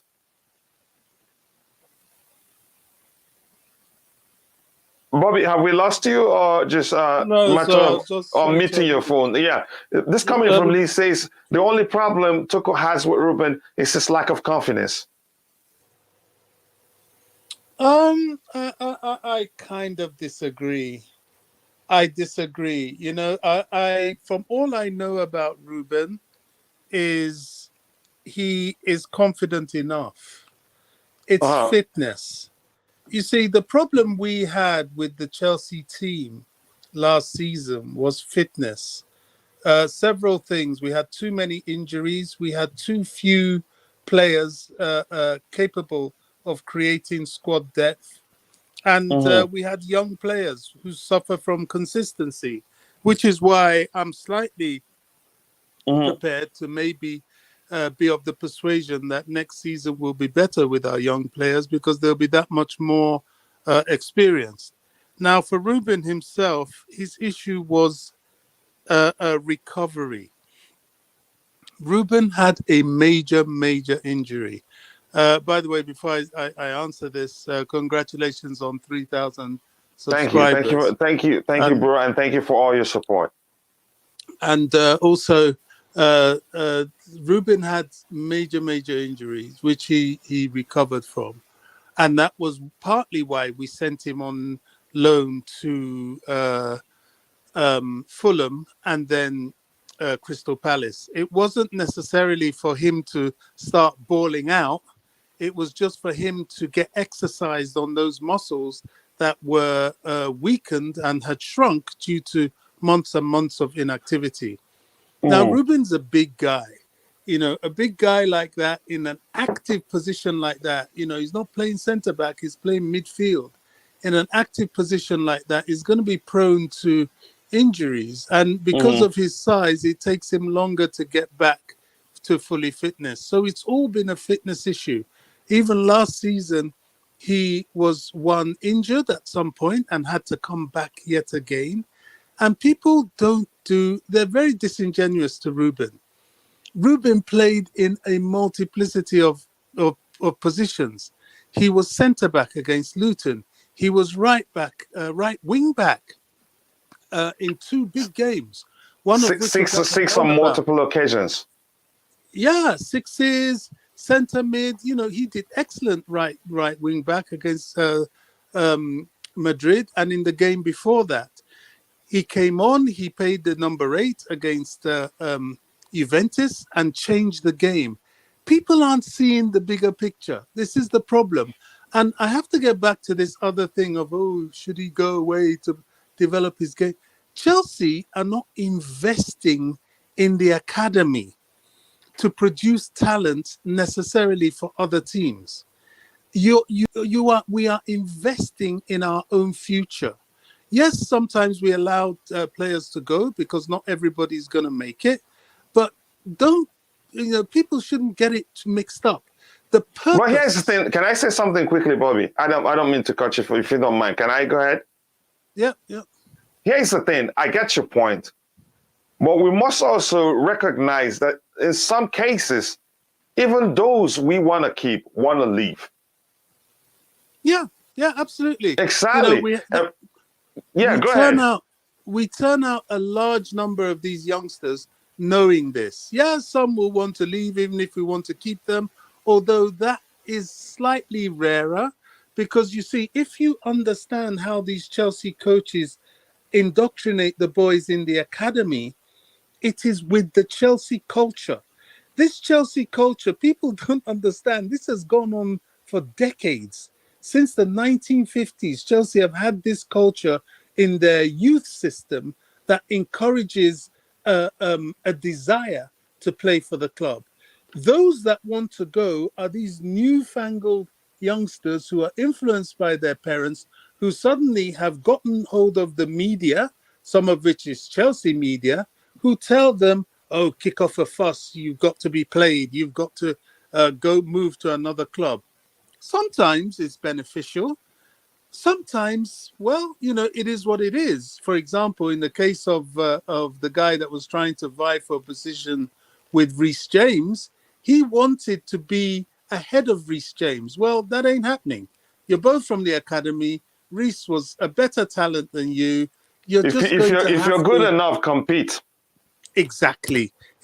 And I'm referring to the Brighton kid, and he decided to move on. Well, there's nothing you can do about that. But ultimately, our goal is not to furnish other clubs. Our goal is to furnish Chelsea Football Club. And so for Ruben, who himself has said he's more than happy to be that utility player, our goal, and I'm sure Thomas Tuchel's goal, is to have him in the squad in that role. You can still, we're so short-sighted. We don't see the bigger picture. You can still get international recognition from doing that role. James Milner had it. There are so many players that come on and support the squad because they can play here, there, everywhere. And they are indeed the most sought after players in world football. Ruben can carve his own niche. All this, we must all be robots. So you can only play with your left foot. You can only play the centre forward. Football's moving away from that. That's why Tuchel takes Callum Hudson-Odoi and pushes him to play wing back, to strengthen him, to give him a defensive consciousness, to have him be able to run up and down. They are super, super fit young lads. And that's the aim of this Tuchel way. That's modern football. So I don't despair for Ruben at all. I'm happy for him. His issue is to be fit. That's where people think he's lacking confidence. If you come onto the pitch and you can barely move your legs, of course you're going to look a bit ginger about the way you do things. But that's all. Ruben's issue was fitness, not confidence. That's the ultimate answer to that question. Yeah, again, that's a good answer to. But we'll see what happens. We can't really tell what the player is thinking at this point. Whether he think it'd be better off going to Sarri, where he get the chance to play as a number 8 or his preferred position. But that's why. Well, let me quickly catch up with the chat. Just Viola here, the Queen of Chelsea Perspective, says, "Congratulations, coach. Congratulations to us all. We're a family here, and I sincerely do appreciate that. Though that's very nice of you to take some time to say it. Again, with that, I want to quickly say yes. We are at 95 likes right now, just 5 away. 5 away to get into 100 likes, and we're shooting for 150 likes by the end of the show. So if you haven't, please just take a second to like the video. And like I've said, I'd rather you like the video than actually donate to the channel. The likes go a long way for the channel, and I sincerely do appreciate that. Please, so keep liking the video. If you haven't, take a second to like the video. It is for free. It doesn't cost anything. And also, please do subscribe to the channel if you haven't. I'll get back to the panel in a bit. Again, thank you very much again for that. Says, thank you. Yeah, Phantom, thank you, sir. That's important.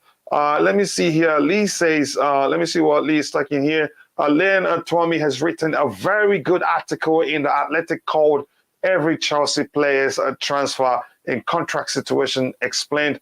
Go and have a read. That's a good advice. Well done, brother coach. Well done to you too, and thank you very much for all the support, Chama Dalo. I sincerely do appreciate that. Happy blue afternoon, Coachella and panel. Big up everyone in the chat, says DJ Sab17, my brother from another mother. I appreciate you finding time to join here, even though I know you are at work. So thank you very much. Big up DJ Yap. Says Savic is a pivot. Savic in the pivot is better at defense than Loftus-Cheek. Also better offensively as 8 than Loftus-Cheek, who holds onto the ball without releasing it early. Again, there's something that's actually technical. How do I phrase it? Again, that's an ability to hold on to passing the ball too early because if you pass it too early, you give the opposition defense the opportunity to come at the person you're passing the ball to. But if you calculate it very well, if you calculate that is timing your passing very well, the time you pass it, you isolate the opposition defense, and then all you have will be you isolate, that is your attacking teammate with the goalkeeper alone. Again, I don't know how else to explain that. Maybe I need a board, but then again, that's me. Said Ruben played all positions last season. He helped when it matters. Have we forgotten? I haven't forgotten that. That's not my argument. I love him, and I want to go where he do better, where he play in that position where Southgate, if he remained the England coach, we look at him as, okay, he's played there. I think we need him in the team. Again, that's my argument. Says Patrick Schick. Again, we'll talk about him another day. And it's not a player I know that well. I'm going to be honest. Again, says, does anyone know what happened to the... Okay, I don't know. Please, again, ask around. You may well get the answer. No. Congress and 3K coach says, Chelsea the King Slayer. Thank you more for always supporting the channel. That means a lot to me. I sincerely do appreciate that. Says, that's just an American slang. Okay, Baishik from Bayern. Okay, if you're talking about him, tell us if Bayern are willing to sell. And I'll research him to know more about him. Edson Alvarez would be a perfect CDM. We'll see. Not sure. You're wondering. Okay, let me see. I'm going to skip quite a few to get to the bottom because if I keep reading, I will not get done by the end of the day. So if I skip your comment, apologies. I'll read subsequent input you have there. Congratulations. Thank you for all the people saying congratulations. Bobby, also, Ruben is still recovering to the mental side from the injury. Maybe he's still worried it could come back. Again, I think that's a delicious comment right there. Absolutely. Because there's a chance. Yeah, it usually plays in the back of the mind of the player. That's why usually when players come back from injuries, you see them when they go in for a tackle, it just seems as if they're afraid to put in their leg. It's something that happens, that something triggers in their brain subconsciously that causes them to do that. Go ahead, Bobby. It happened to Callum as well, remember? That's why it took Callum so long. And that's why, you see, people think that Tuchel just loves Callum for loving's sake. No, he's seen this kid. He's a young kid.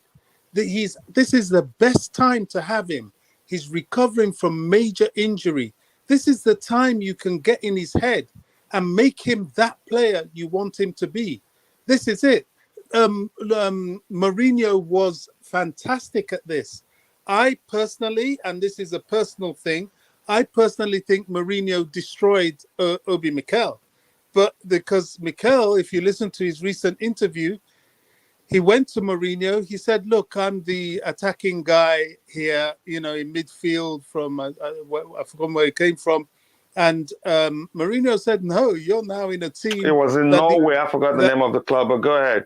Yeah, he said, no, you're now in a team that, to be honest, mate, the only way you're going to make it here week in, week out is if you take a defensive position. How old was he? He was like 17, 18. And his mindset was always attack. And Mourinho molded him into that CDM. And it became his niche. It became him. So I don't think that was particularly good. I think they could have made him more of a utility player. And if he had come through the Chelsea Academy, he probably would have been. But that's it. So that mold of being able to do things with a young player is how Tuchel is looking at Callum. And indeed, yes, I totally agree. I think a lot of Ruben's injury situation is what is playing on his head that makes people think he lacks confidence. That boy has worked really hard to get to where he is now. Even to come back from that injury was an amazing feat by him. And he has to be given credit because, if you look at Charlie Musonda, he hasn't been so lucky. He hasn't been able to come back. So, I don't know. I think we should value Ruben more than we do. Yeah, Bobby, I hope you understand my argument isn't that I don't value him. I hope you understand.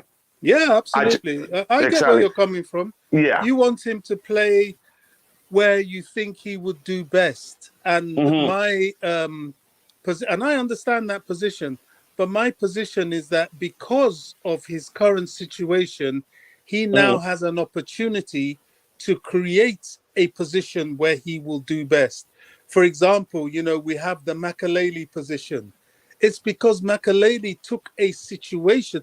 Makelele is not that good a footballer. Let's have that right. But he took his ability and perfected it such that a whole position was named after him. Same with N'Golo Kante. N'Golo Kante is good at a lot of Here's things. here's how I'd phrase that of Makelele, because the word you use might get you into trouble. Now, Oh dear. Makelele isn't the most he isn't the most technically gifted. Yeah.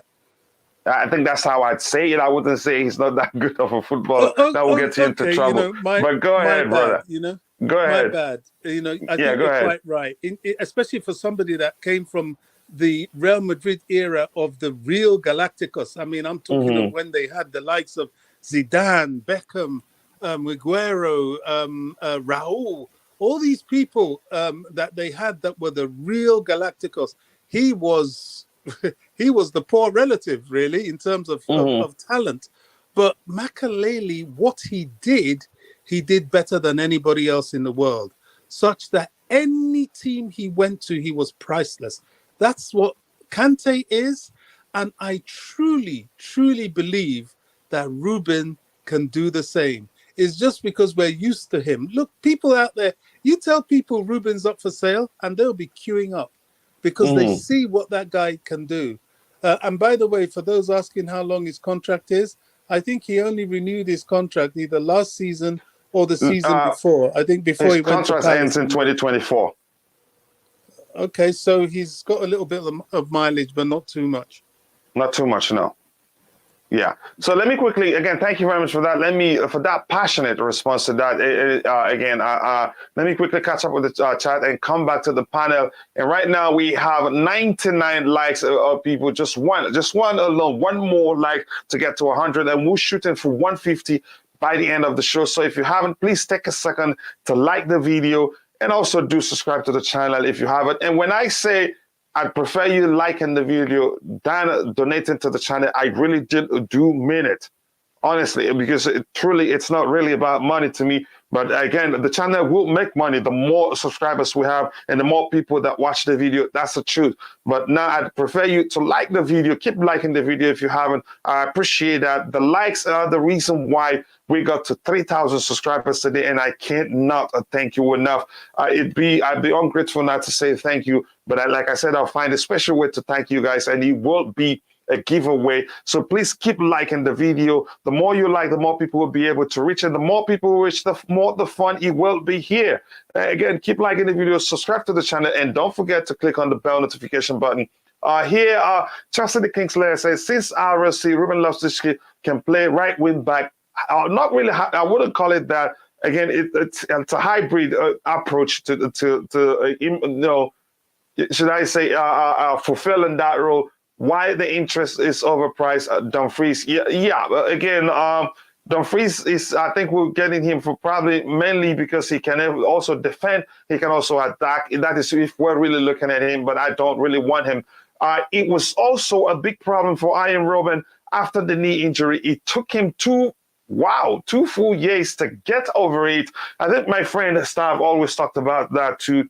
It says only got over it when he went to Munich and became the player he was. Even for Real Madrid, he did better than he did at Chelsea, I'd argue. Correct me if I'm wrong. Mikel turned out to be one of our best midfielders, the most underrated, if you ask me. Some will argue that all he does is just pass. He passes the ball sideways and backwards. But that's an argument for another day. Glenn, how are you doing, brother? I haven't seen you in a while. I hope you're doing well. I miss your comments. That always makes me laugh when I'm on the panel. But more importantly, I hope things are well, at your end. How are you doing, brother? Let me know you're okay. That makes me happy. Says, heading off now, coach, my county, okay. Playing all, if I try to pronounce the other one, will sound like something else. So that's why I'm avoiding it. Playing all Ireland quarterfinals, Holland Championship. Enjoy the rest of the stream.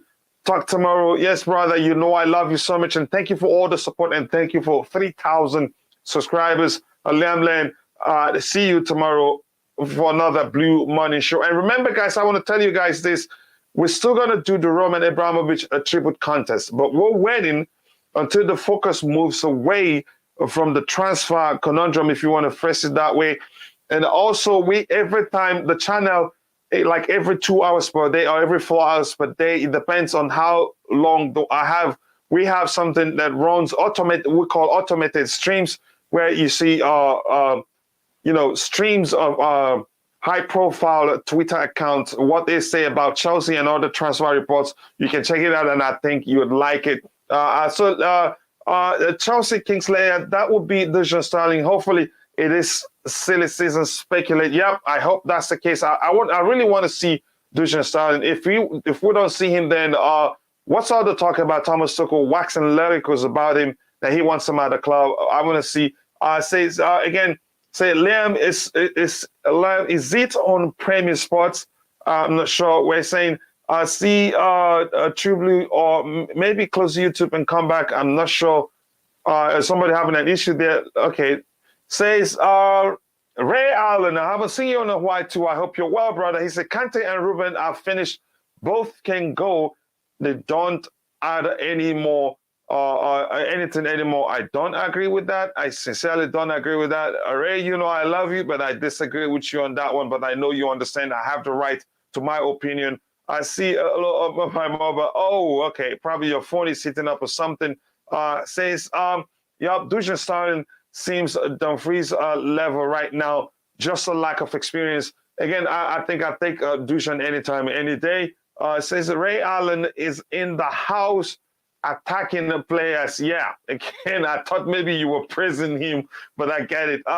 Okay, so it's in red, but not in red on my screen. What's in red? I'm not sure what you guys are talking about. A fully recovered coach. Cheers, brother. Thank you very much, brother. Nice to hear that. That's another good news today. I appreciate you finding time to join us. So now I'm going to come back to the panel. Anybody on the panel have any update for us regarding the Lukaku move to Inter Milan or any other updates you want to share with us? Please go ahead.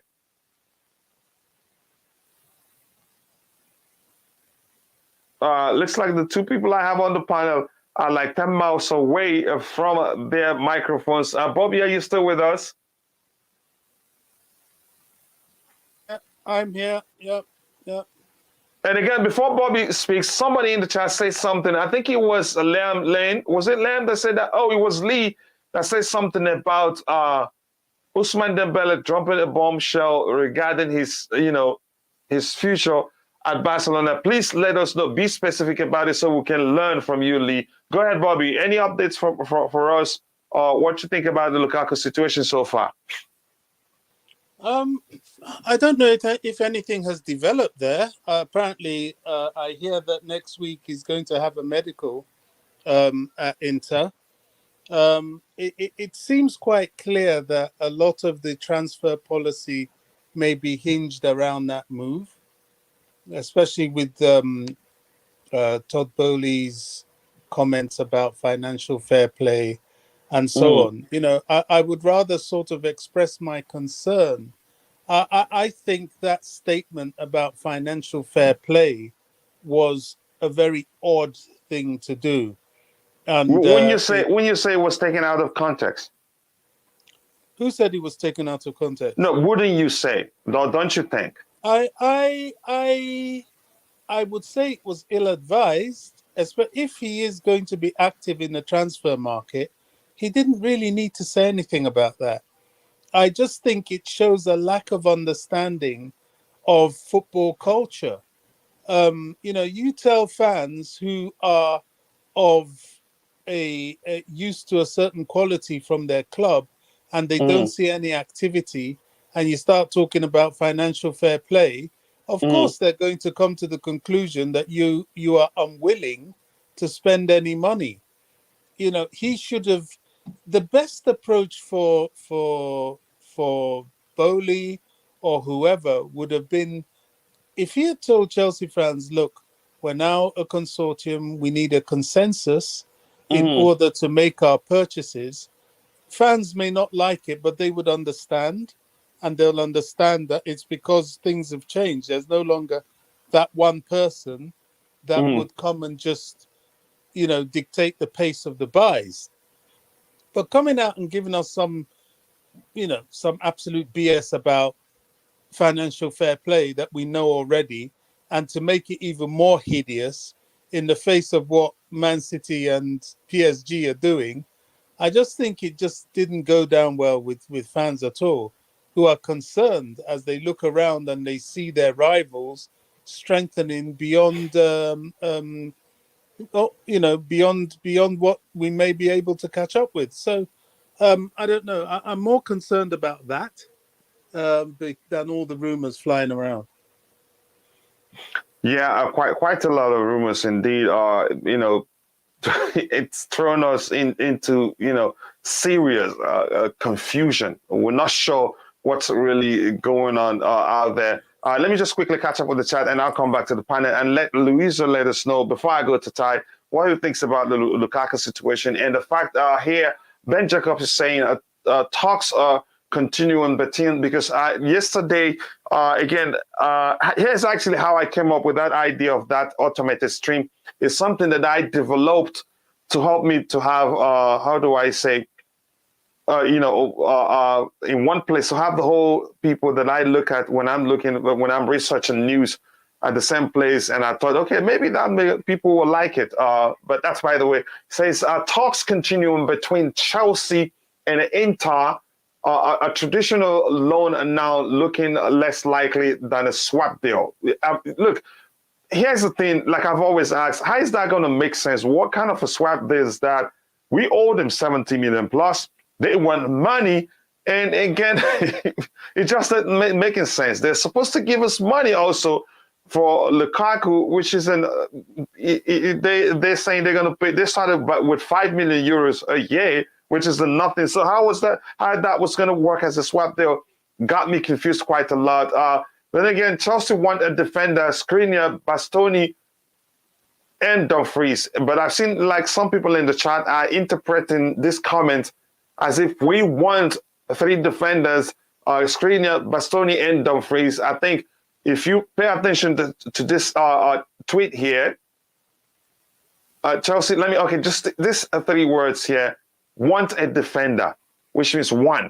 It didn't say Chelsea wants defenders, but probably people didn't read it well.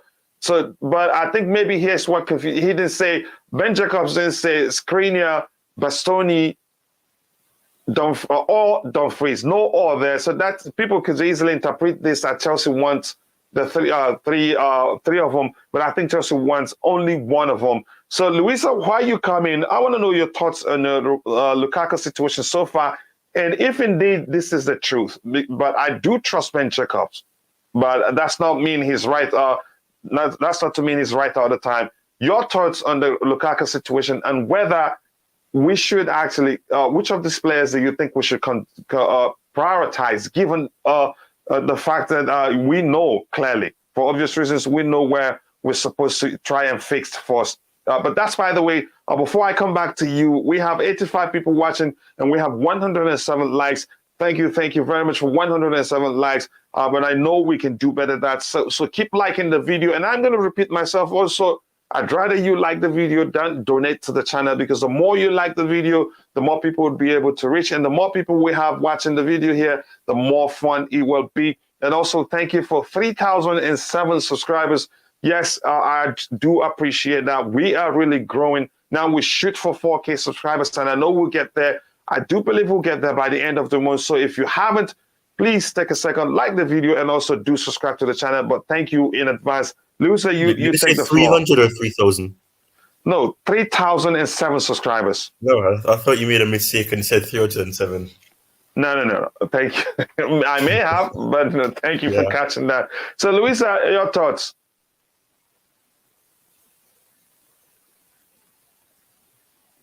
Okay, Ty, you can comment. I don't know. Maybe Luisa hears me late. That's what I said. Yeah, I think there's probably like a delay with her. Yeah, a few seconds late. Yeah. So Ty, go ahead. You had the question I asked. Go ahead. I need a response from you regarding that.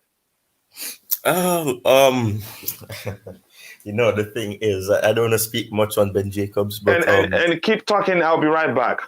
Yeah, I don't really speak much on Ben Jacobs because of personal things. He like you're saying, he does have this level of reliability. But like all reporters, he does get some things wrong. He gets a lot of things wrong. And when you think about it, this is something that we've been hearing a lot of reporters saying that they are looking, to include first of all, they were looking at to not include a swap, and now they're looking into getting these players. Whether or not it'll be included in one deal where they're saying we give you Lukaku and we get Dumfries, or we give you Lukaku and you give us Bastoni or Skriniar. That is the the the approach that is reportedly being taken by Chelsea.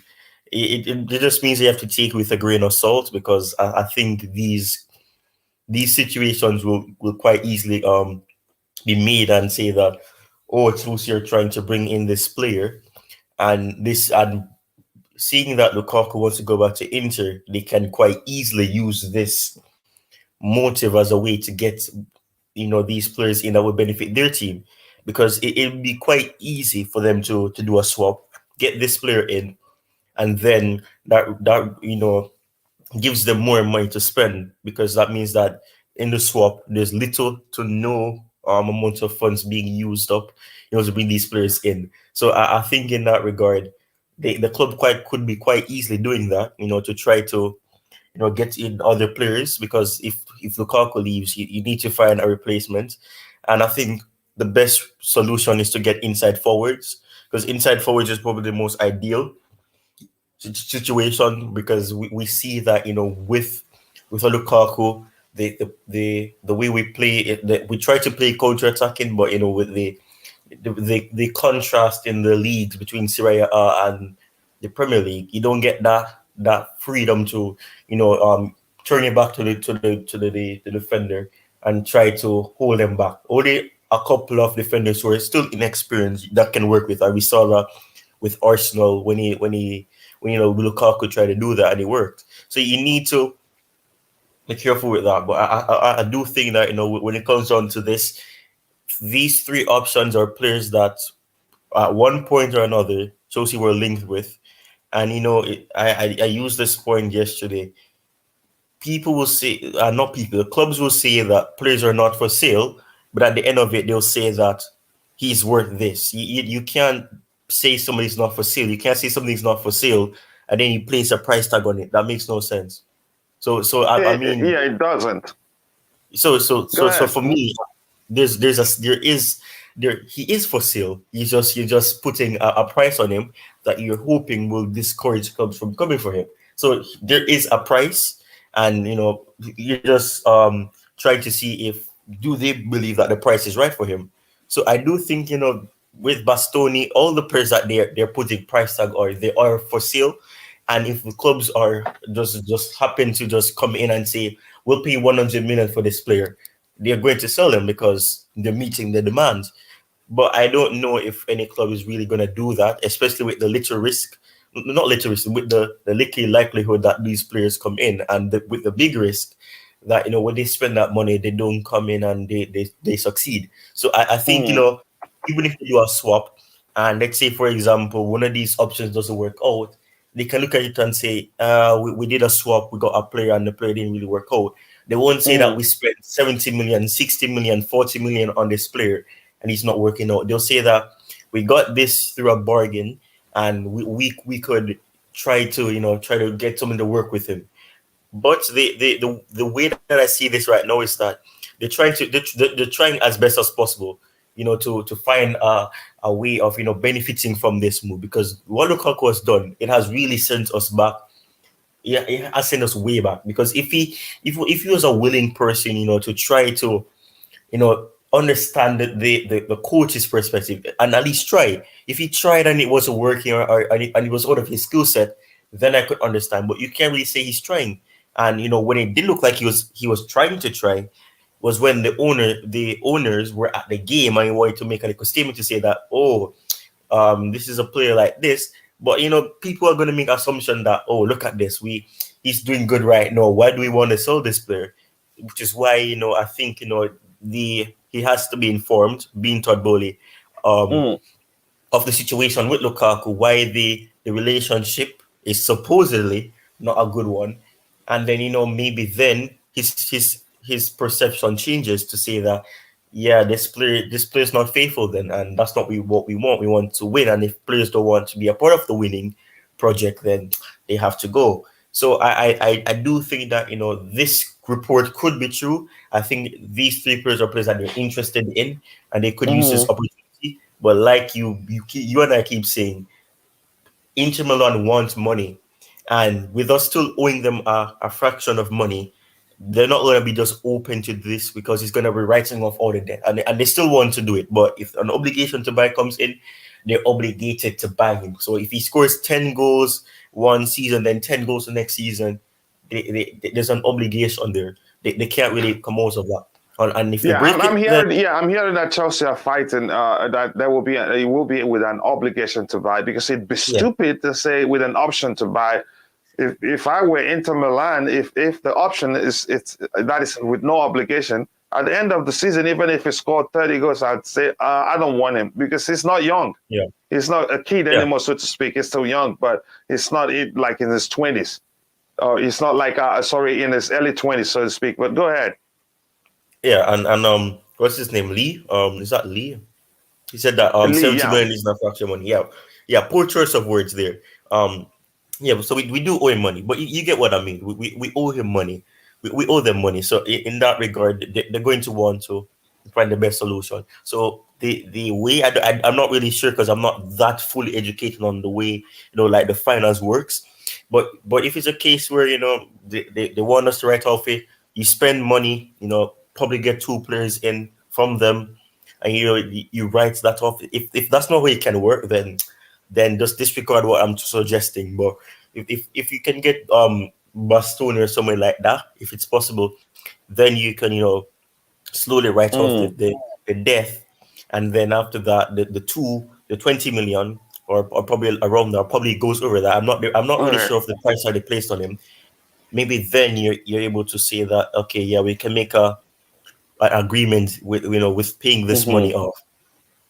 Again, let me quickly thank you for that input. Let me quickly try and catch up with the link, because if I let it go again, it will be too long. And again, I want to take this opportunity to apologize to everyone that I skipped your comment.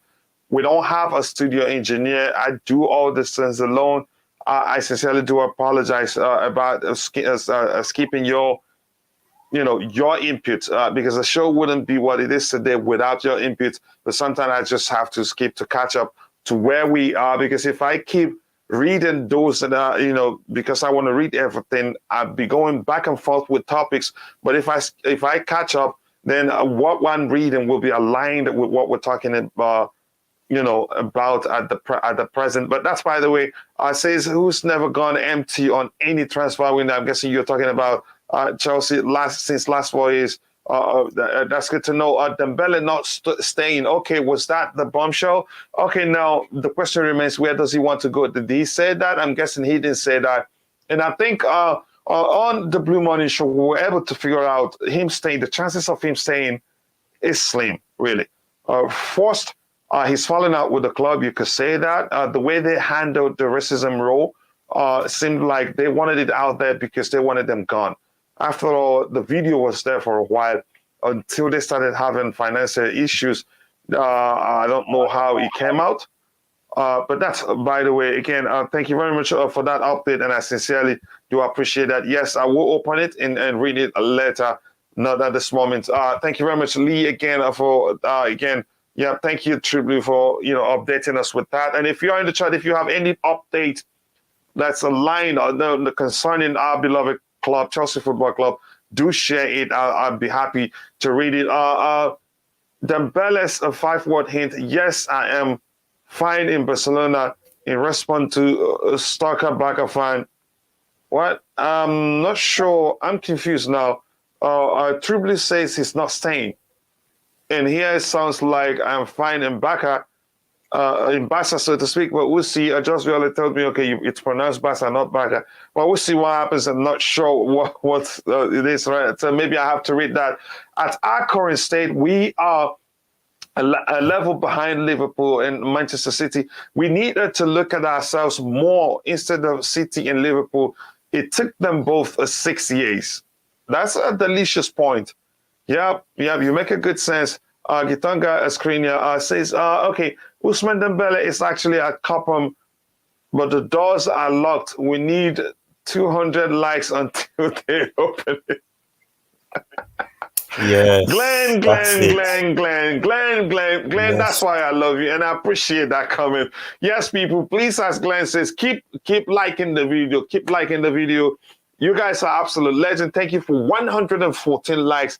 That's never easy. I sincerely do appreciate that. Again, keep liking the video. It is free, and like I said before, I'd rather you like the video than you donate to the channel.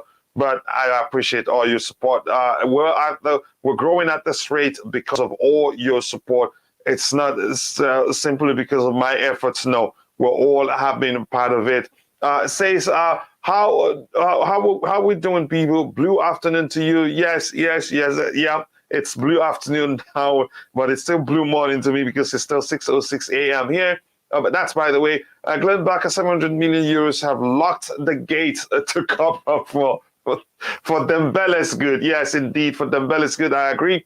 Chelsea, the Kingslayer, that doesn't mean much. What else is he going to tell a Barca fan? He's not going to tell them I'm leaving because he's still under contract there. It wouldn't make sense to say blatantly that he's leaving. So, yeah, I don't think he'd say that. Yep. Why would he say when we as fans forced him out? Who you're referring to? Can you let me know, Showtime, my brother? I want to know. Very true. I gave them enough to get in to renew and then sell. And says that you just said, in my opinion, means nothing. Again, I get that. Why would he stay? Again, is this the second time Showtime is saying that? I think it is. 70 million isn't a fraction money. It's not. It's huge. And Showtime says, so what are we going to do with likes of Timo and Pulisic? I don't know. I let Thomas Tuchel figure it out. We can only speculate. Again, but we will talk about it later. The fact that Barca still has this much pool is crazy. They do history, and that's why you'll be talking about they don't have money, and then boom, you hear player B saying how they want to join Barca, even though other clubs are offering more money to them. Still, they want to go to Barca. I think it's just history. They have a huge history. Same as Real Madrid. Some players actually wouldn't even mind running down their contract to join them on a free. That's how bad it is. Some, did something that you call them a snake. I want to add a reality to that. Mm-hmm. Because a lot of fans, they need a reality check to all this Barca-Real Madrid talk. Mm-hmm. Barca and Real Madrid, part of their pull, yes, I acknowledge their history is very important, but their history does nothing for the players that want to go to them. Neither does it put food on the tables of their family. Part of their pull is because they overpay, and two, these players are playing in a nice sunny climate in a very weak league where you have all the advantages on the pitch. This is why people have this. The word is out there about concerns from Lewandowski about the strength and the competitive nature of the Premier League. A lot of players don't want to come here because of that. It's a problem to them. It was partly why we lost Iron Robin.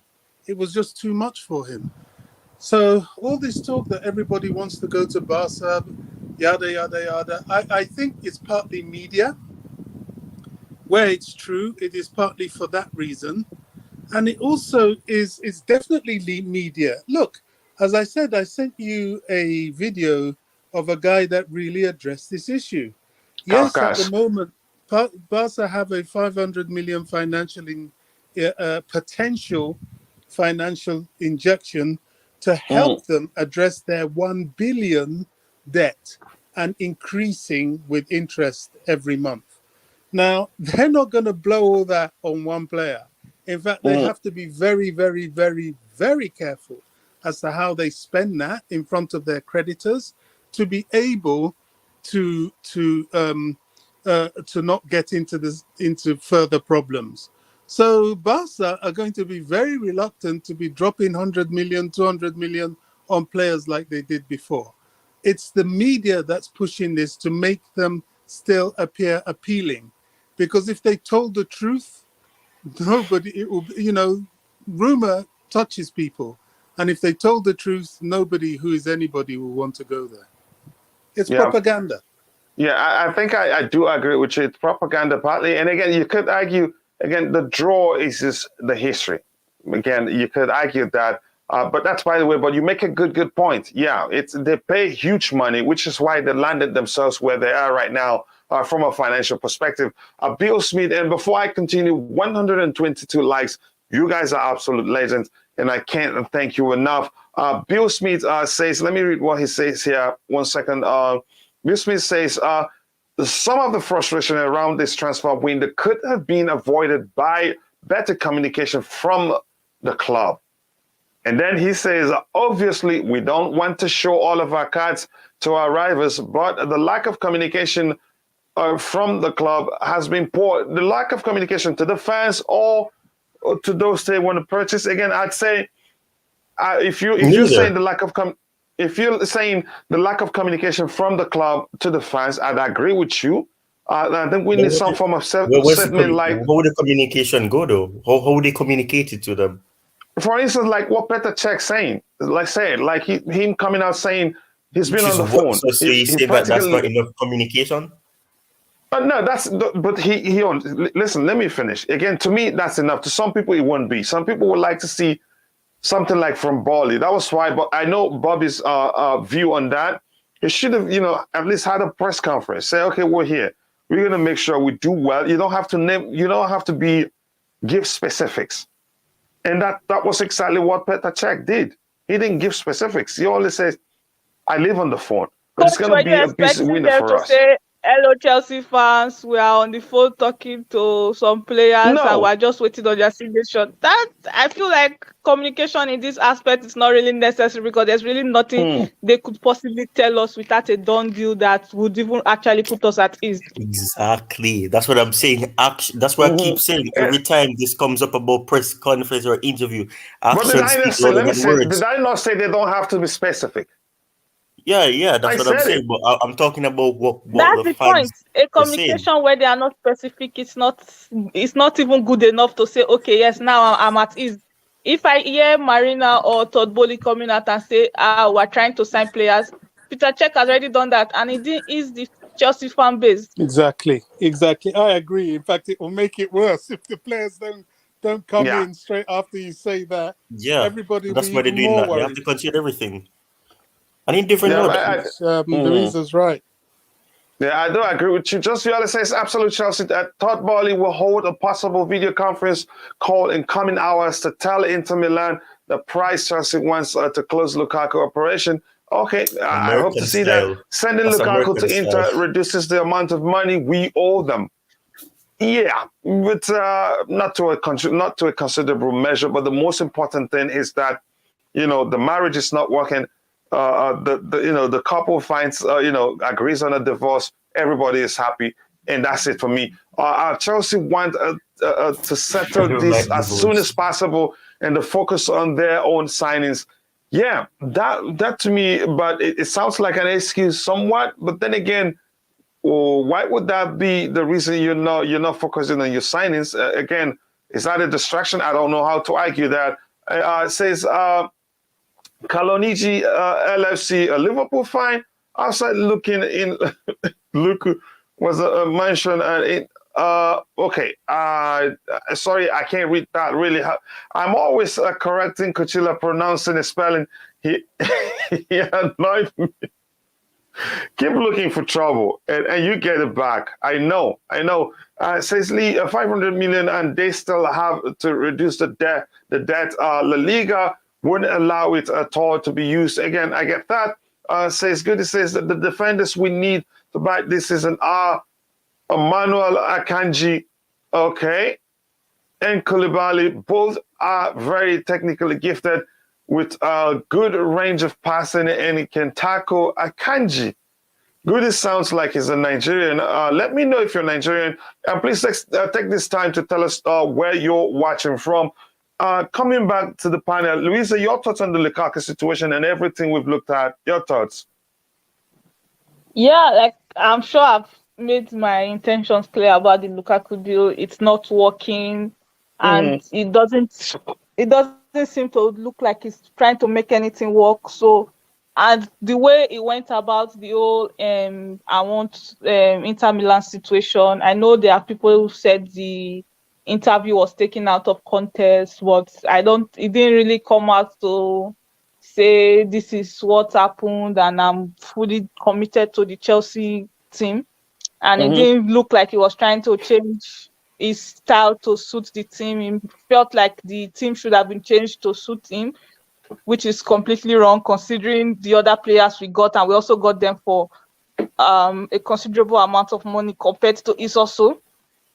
Like the attackers we already had attackers. Our issue Now, was Luisa, just bringing it to the transfer itself. What do you think of the whole thing?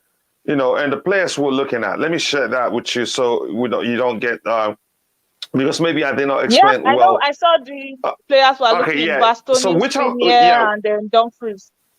Yeah, so the question is, which of the players should we prioritize? And quickly, with the people in the chat where I asked, should Chelsea sign Milinkovic Savic? 67% says yes, and 33% say no. Go ahead. For the Inter deal, I feel like something has to give, and Chelsea will have to be the one that will take a loss in this situation. Obviously. Out of the three defenders, I really don't know which one would be more suitable for Chelsea and which one would be willing to come. Because another thing that I've really been high on my list this period is that we need players who are ready to come in and buy into what Thomas believes in and buy into the Chelsea culture. So it's now left to those three players, which one is willing to come, because sometimes they could just not have an option. It could just be that, okay, the club this is the person that the club is willing to give out based on the contract they have with the club. They sometimes don't have a say in who they are giving out to. It's either they take a pay cut or they go to teams who are less desirable. Chelsea is still one of the better clubs in European football. So it depends on which of the three defenders we do want. But personally, I would love for us to get a Skriniar in the Lukaku deal. And I'm hearing Inter wants to pay 5 million, which could likely go up. I hope we get at least up to 10 to 20 million for the Lukaku deal, because Lukaku's wage is around 15 to 20 million per year without bonus. So we need 5 million is just a joke. Yeah, I remember what you said about it. I'm not going to talk about it here. I think you make up, but which of the players do you prefer, really? We have Skriniar, Bastoni, and Dumfries. Which of the three? It seems like the rumors suggest that Martinez is out of the question, or out of the options, if you prefer. I think if anything, if I'm allowed to choose, I think he'd be the guy I'd point to. So say, look, this guy will be a perfect fit for Thomas Tuchel's preferred approach to the game. But your thoughts, which of these players should we prioritize? Yeah, Martinez is off the deal because Lukaku, if Inter wants Lukaku back, Martinez and Lukaku have something good going on. So I feel like they'll probably not put Martinez in if they are going to be getting Lukaku back. But because it was Martinez and Hakimi, both were the chief creators for Lukaku, and now they don't have Hakimi. It's only Martinez. If they lose him and Lukaku is coming back, then it doesn't make sense. That's a chance he will not be able to replicate the form he had before he left. Go ahead. Yeah. Personally, I don't think I would want, with the other defenders that were linked to, I don't think I would want Dumfries, because Dumfries is, I think, 23. I would prefer if we got Skriniar or Bastoni, but most likely Skriniar. Dumfries is, we need if we're losing people like Lukaku or potentially Aspilicueta, I feel like with the defenders who are losing, we might end up not losing Aspilicueta if the club does go hard to keep him at least one more year for the transition period of the defense and the whole team, because we do need Aspilicueta's leadership as a footballer is still okay. Just that we need that transition period. We don't just need to cut off the entire team and try to replace a whole different team. We need a transition period so we don't just fall off completely in terms of competition and now try and claw our way back in next season or something like that. So I would prefer Skriniar. Yeah, go ahead. I'm just giving thumbs up to Son. I'm not stopping you. Yeah. So I'll prefer, and I heard someone talked about the pool that Real Madrid and Barca had. Let me take correction from you before Viola also corrects my pronunciation of Barca. So That's what she does. She always looks for trouble, shaming people in public. That's what just Viola does. But just go ahead. We forgive her anyway. She's a teacher, yeah, I think. I think Bobby was the one who said it's correct about the league being appetizing. It's a sunny weather. It's Spain is a nice country. It's like a vacation for the players and their family compared to England. And when you think about it, these clubs are willing to just pay whatever because they are not looked at. They are not scrutinized by the government because the government does want them to continue with the helping the economy the way it goes, compared to the way Chelsea is scrutinized by just even hiring some a chairman self is scrutinized deeply at Chelsea. I don't know. People say they don't like us, so I'm not going to comment on that. But we can't pull in. The reason we can't pull in players is because first of all, Premier League is a tough league. Second, we don't just bring out the checkbook for any player. They are specific. Even if you look at most of our high-performing players are usually on minimum wage when you consider the football, what it's like in the football financial world. Then when you think about Spain, there are like 10 teams you could play with your eyes closed if you are in a super team like Barca or Real Madrid, compared to Premier League where everyone, even in the relegation zone, are trying to fight you and prove that they are better than you and better than your players to try and get a better move. Most of the teams in Spain are just happy to exist and just continue playing football the way they enjoy it. They are really not aiming for anything more than what they have at the moment.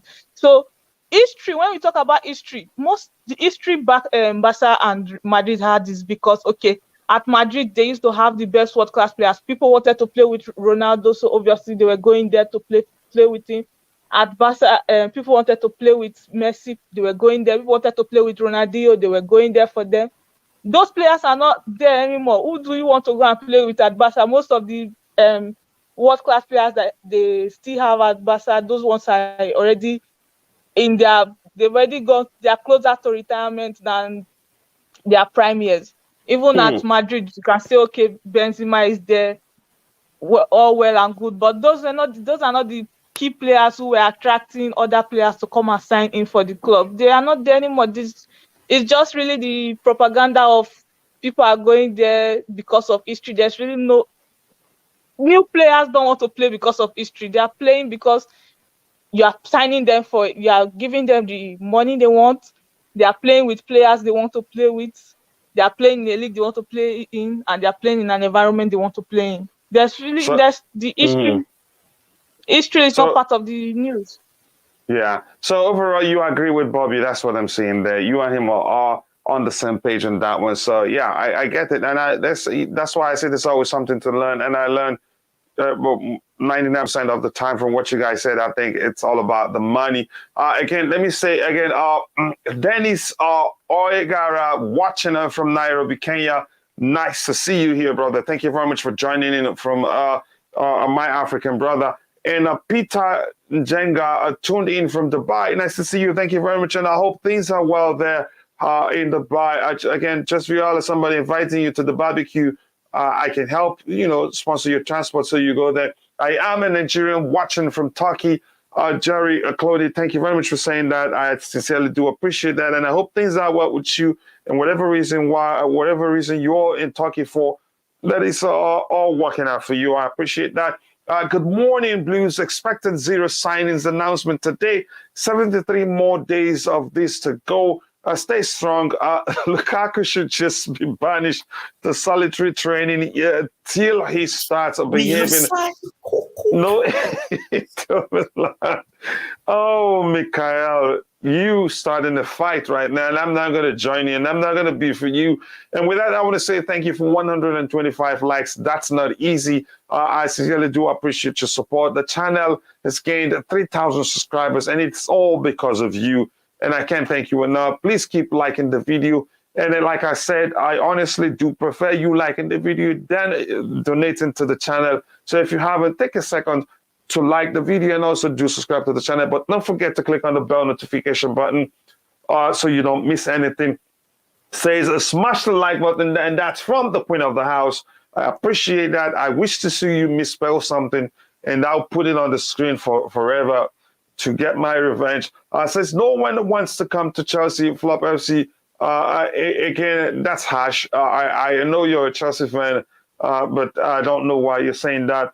Barbecue, yeah, always good. You mean Bastoni Cochilla. You see, did I misspell something already there? Did I? You see what she's doing right now? But that's okay. I will endure and I will survive. Says 5 million is a joke indeed. I'd rather keep him in isolation and cop him away from everywhere because, accepting 5 million from Inter, that sends a wrong message, like you. But maybe if we really want him to leave the club, just let him go. It's as simple as that. I think there's more to gain if he leaves than if he stays around. Even if he plays a Cobham, there's a chance that people who will tell, look at what went on, and they will not hear our own side of the story, and that could, and discourage the players from joining us. So the best thing would be don't banish him, just let him go. So it's amicable. Everybody lives happy. He goes to where the manager will be willing to, tweak the system to accommodate him and all that people think is the problem. Bad precedent, and Inter want a Chelsea to still pay majority of wages. Yeah, that's the one I don't like. We'll be paying him up to 200,000 a week to score goals for Inter Milan. Again, let's see what happens. New owners need to set tone. Lukaku types should not be encouraged. It shouldn't. Again, given what I believe he's done recently, because he wants to leave the club, and that's if those things are all true. What happened? Slonina deal, I think probably completed, or maybe, I don't know, waiting to, there's not been an official announcement, but we'll see. They don't know, man. They don't know. They don't know. They're done? Is that what you said? Yeah, I don't know if you saw this, but they were saying that, it's going to be, they're going to be meeting and everything, and there's going to be a confirmation of it soon. They said it would be the next day. The next day has gone 4 days ago, and there's still nothing, so... Yeah. Did that remind you of Harry's tweet? But that's, by the way, again, I'm not really concerned. That's not the one sign I'm really concerned about. I have to go, people. Going for a swim in these times. Have a great Saturday, everyone. Up the Charles. Glenn. All right, Glenn, see you next time. And I hope you have a good swim. How many players must we play out of position? Again, that's why I asked the question, do we really need wingers?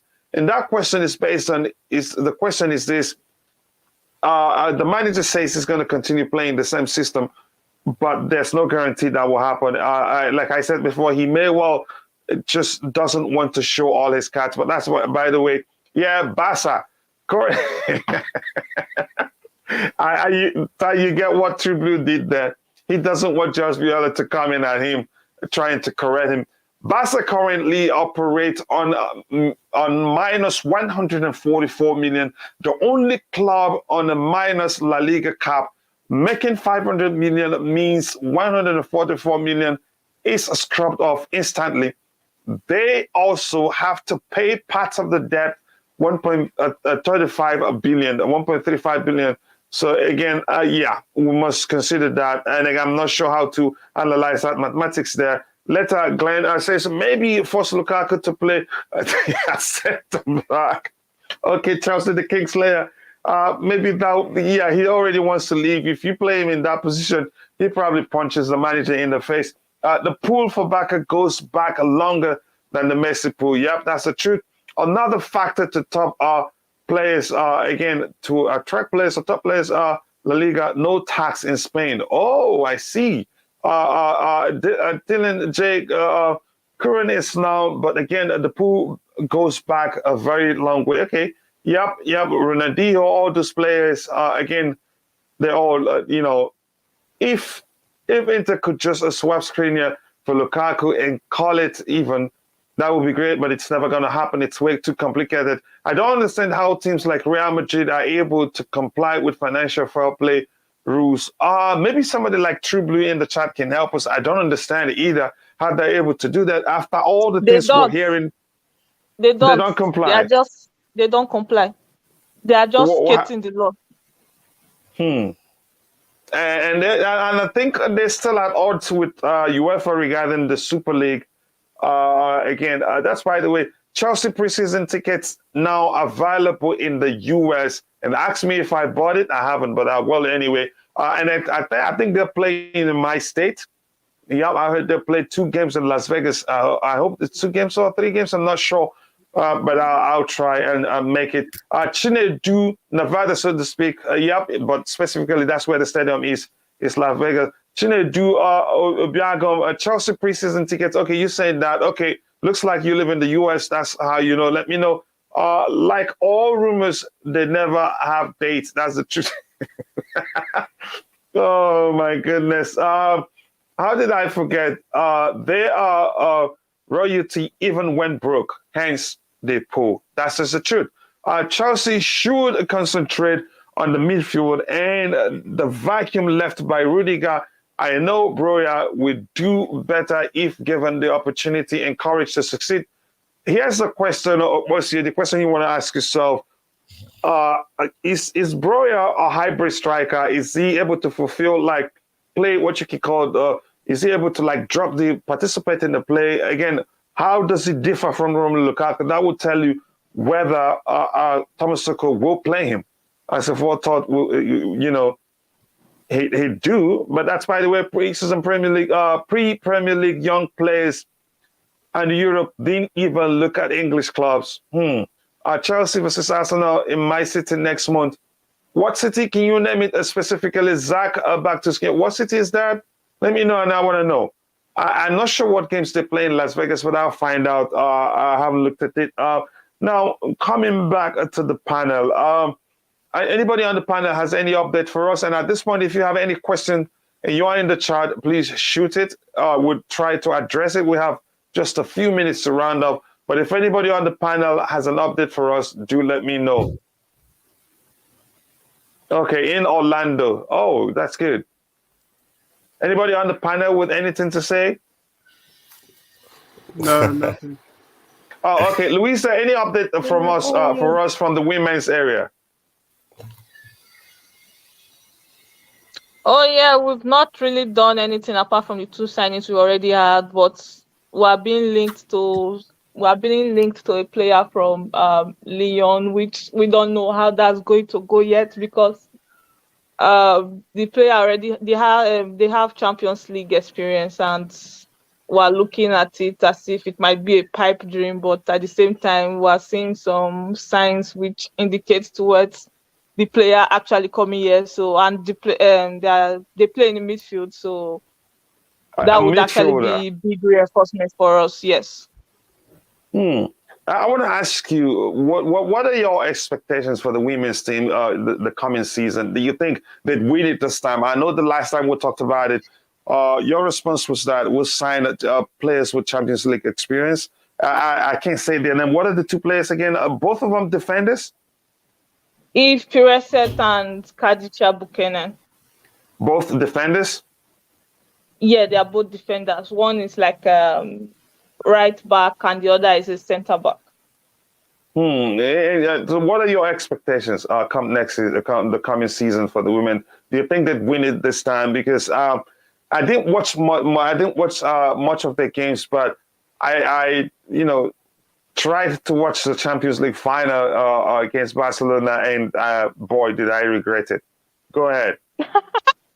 I feel like a lot of people watched that. A lot of Chelsea fans watched that final, and it was actually. I was sad that people watched. That was like some people's first game of some Chelsea fans' first game of the Chelsea women, and were definitely better than that game. And my expectation right now is that at least because the group stage of the Champions League was just introduced last season, this just concluded season, and Chelsea didn't make it out of the group stage, and that was quite unfortunate because the top three teams, the three teams in our group had the same points. We just didn't make it based on head to head.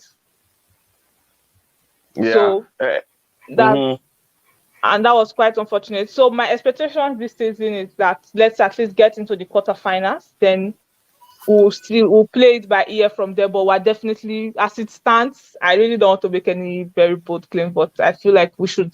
The league is ours to lose at this point. The league again. League. We've dominated the league for how long now?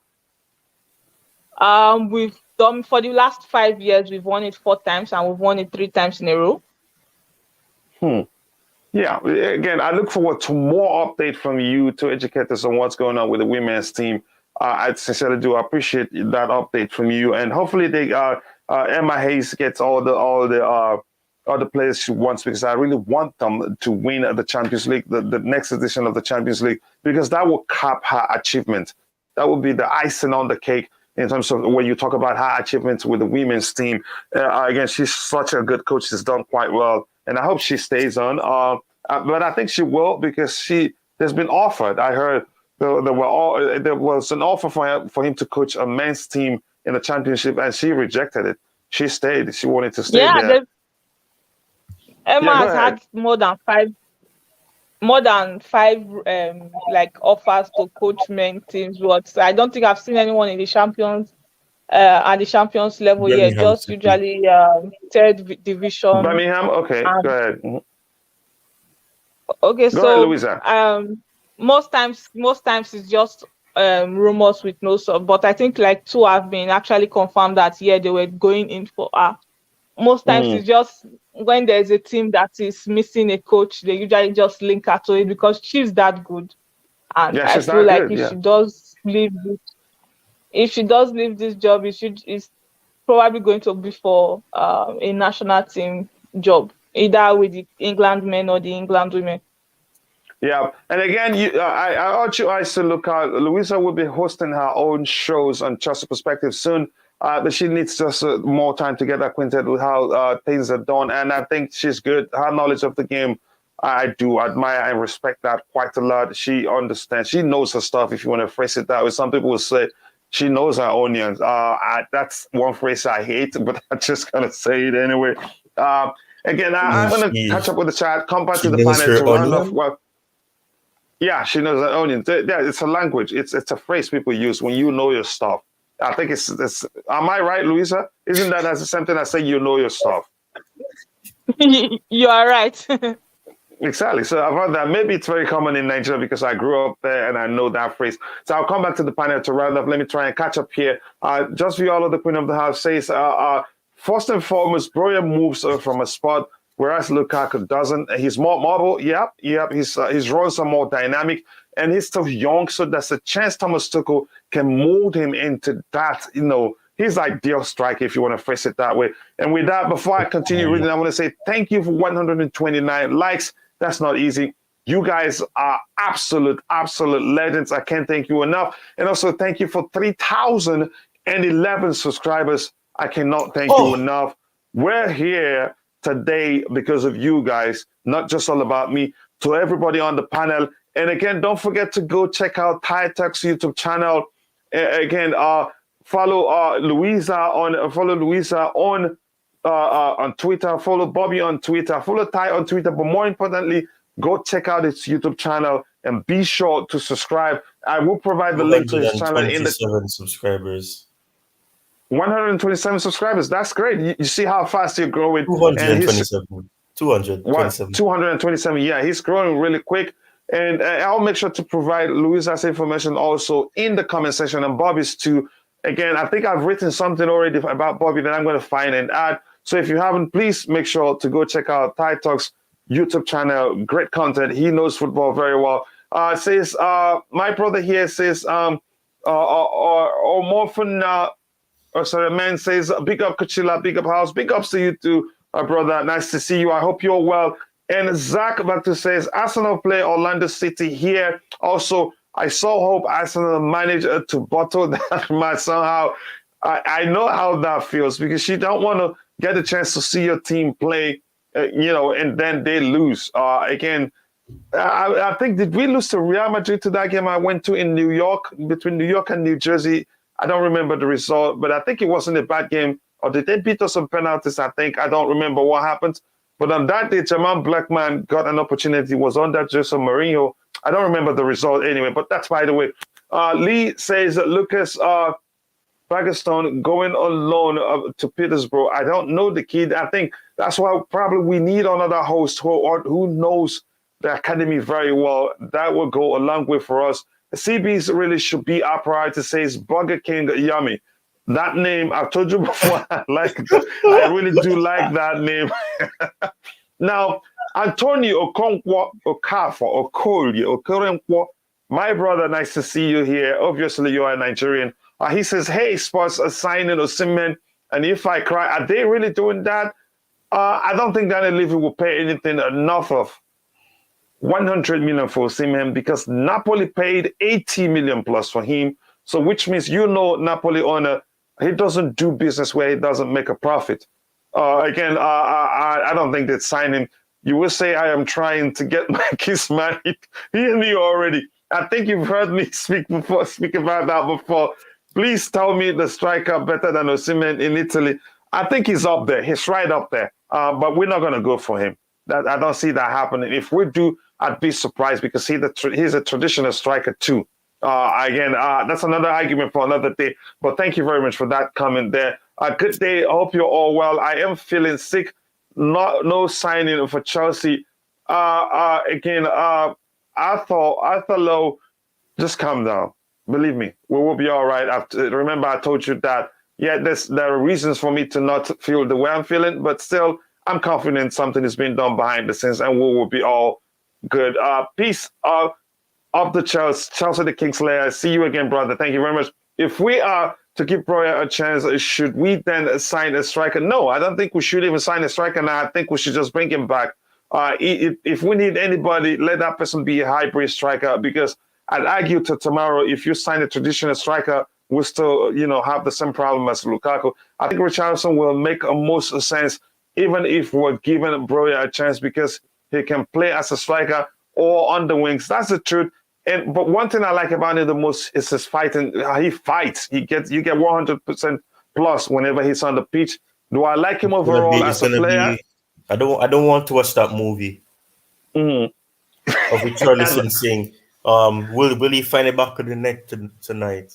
Yeah, I don't want to see that movie too. He says Lucas Bankstrom is one of our academy goalkeepers. Oh, okay. Yeah, he's always training. He's the one that was always training with the first team, and he wears like I think on his side like Petr Cech, if I'm not mistaken. Oh, okay, that's good. Okay, with that, I think before we end the show, I want to get the final thoughts of the people on the panel.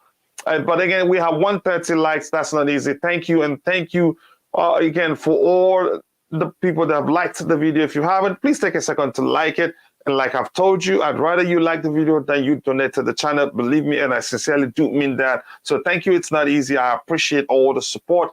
And we still have 61 people watching. If you haven't, please take a second to like the video. Thank you very much. And again, if you haven't subscribed to the channel also. So coming back to the panel, Ty, your final thoughts on everything we've talked about today. Yeah, well, Skriniar, good Skriniar. What am I talking about? Savic, I don't know the pronounce his first name. I don't know, but not his first name. The first part of his name. Milinkovic. Yeah. Milinkovic is actually his middle name. Yeah. There's a first one. Yeah, go ahead. Yeah. He's a good player. He's a player that if it comes to the team, it would take him time to adapt because different league, different physicality, different demand. And so I think if it's true what reports are saying, then and Chelsea are close to trying to find an agreement between him and the club, then so be it. I mean, he's a good player.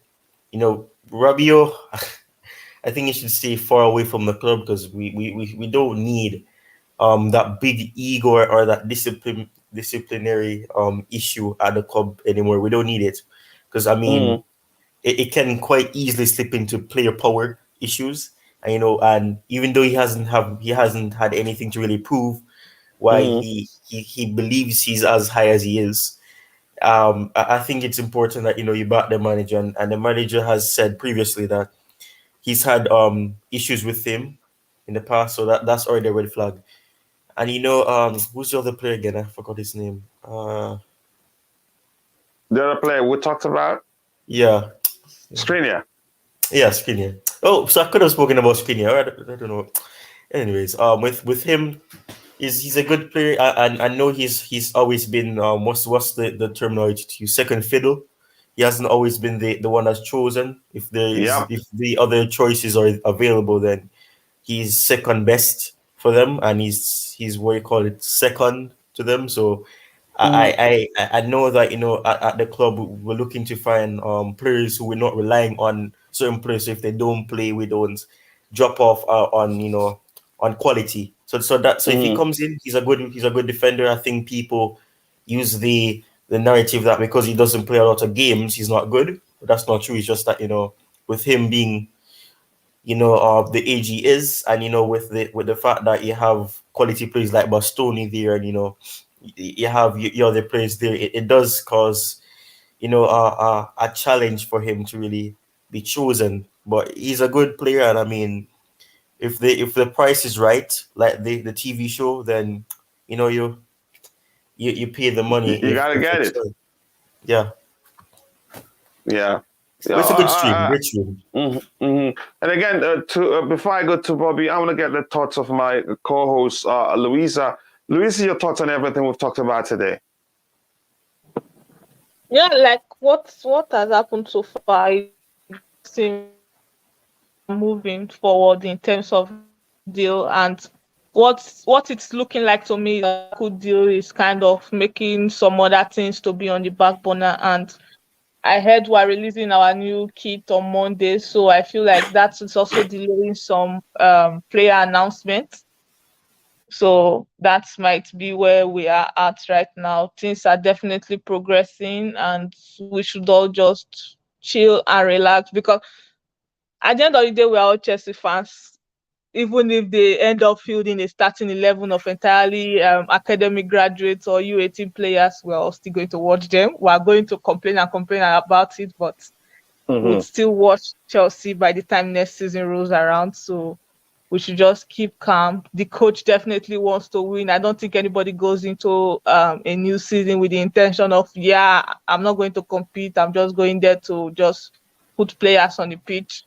So we should know that we're definitely looking at suitable targets, people who are able to play according to the system. And with the new owners too, we have to be a little bit more patient because they are trying to get things in order. They need to make sure they have their system in place before they start adding new people to the payroll and know the people that they are taking out. Because I feel like another thing is that our loan army will not be as much anymore, because the new owners may not want to be paying wages to players who they don't think will ever come into the Chelsea squad.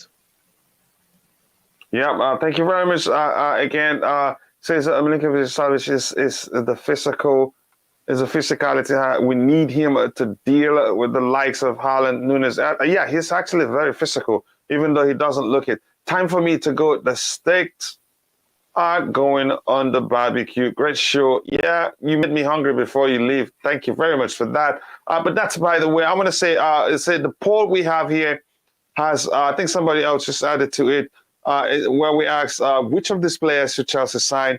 Bastoni, 38%, 9% Dumfries, which means people don't like him here, 53% Skriniar.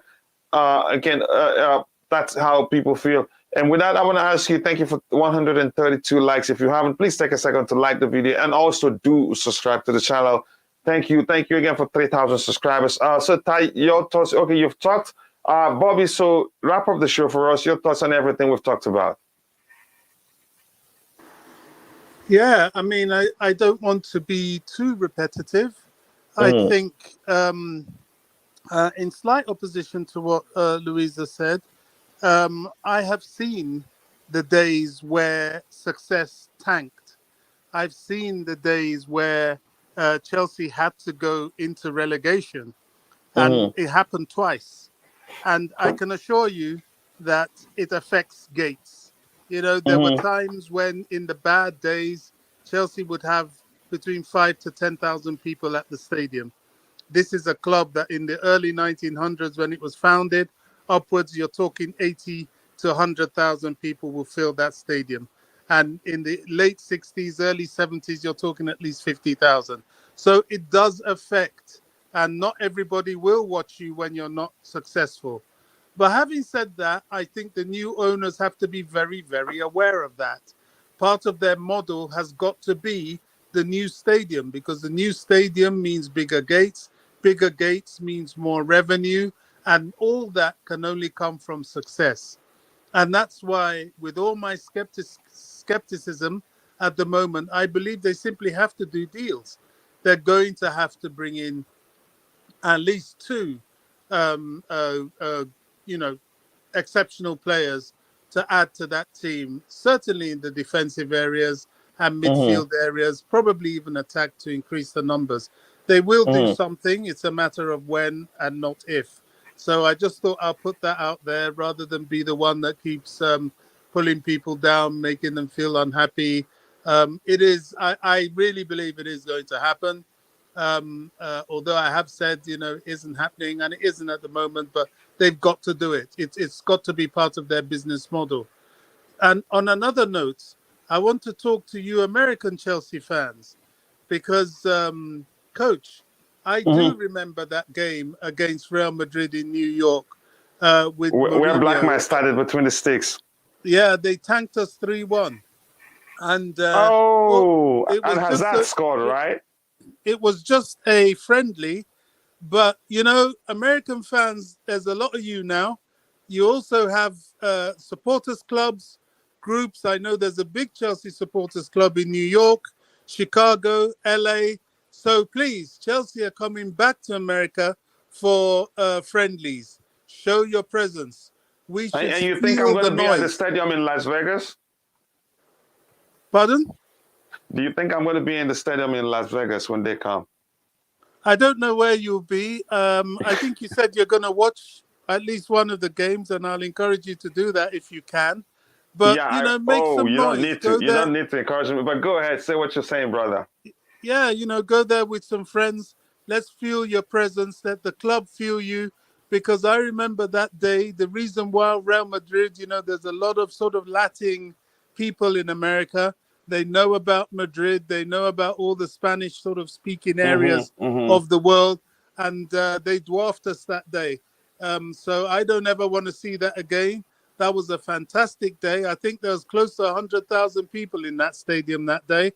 There were numbers. Chelsea had good numbers, but they were quiet. They were out there eating their burgers and whatever it is you guys eat in America, and acting as if it was a picnic. And football just isn't like that. So show them some culture. Oh, Give us some that is noise. just not nice. Yeah, well, whatever, you know, I didn't mean it in a bad way, but you know what I mean. You No, know, I just get give it. us some noise. Let's feel the love from the Americans. I know you have a lot of it there. I don't want any more games where the noise from the opposition Oh, is bigger than goodness. our noise. All right. Thank you very much, Bobby. I appreciate that. And I think it's been a brilliant show. I hope everybody in the chat enjoyed it. With that, I'm going to say Ikaro. I'm going to say Dalo. I'm going to say Sanjama, Sanunku. That's 3 languages in Nigeria. And what other language? I know Gracias. Again, thank you very much, everybody. It's been a brilliant show. And thank you for all your support. Thank you for 3,000 plus subscribers. And thank you for 133 likes. And if you haven't liked the video, and also do subscribe to the channel. With that, we've come to the end of the show. And again, my screen freezes and now I'm about to round up the show. Talking all day. Again, let me see. Wait for it to give me a chance. Comment. You can't do this right now. Not when I'm rounding up the show. Ty, any new updates for us? Let me wait for my screen to unfreeze. Sorry, can you hear me? Oh, why did this happen? Can you guys actually hear me at all? Yeah, I can hear you. Yeah, I can hear okay. you. Yeah, just any update, further updates from you guys. So this until my screen unfreezes, so I can end the show. It's frozen. I'm not sure why that happened. Right at the moment while I was saying goodbye. Okay, there you go. Thank you very much. No need for that. I appreciate that. Let me see any new comments there. I hope it doesn't freeze again. Just to say, they eat hot dogs with mustard. Yep, quite a lot. Quite a lot. So you should know that yourself. Vice versa, without an initial backing from Bali, our team wouldn't get anywhere close to first. We'll see what happens. Again, I can hear you. Okay, thank you very much. I appreciate that. With that, we've come to the end of the show. And I want to say thank you to everybody on the panel. And thank you to those in the chat. Thank you to Dylan. Thank you to Just Viola, the queen of the house. I appreciate all your support. Thank you to Lucky Umukaro. Everybody, True Blue, Dylan, everybody that were here. If I missed your name, to all those people that were here again, here you go. True Blue here, Mikhail was here, Glenn was here, Lee was here. Thank you, everyone. I sincerely do appreciate your support. And with that, I say see you guys tomorrow for another Blue Money show. But watch out, please watch out for the automated show. It helps you instead of going through Twitter, checking page by page. It gives you live updates from those, the Twitter content creators. If you watch it and there's anyone you want me to add to it, just let me know. Thank you. God bless us all, and bye.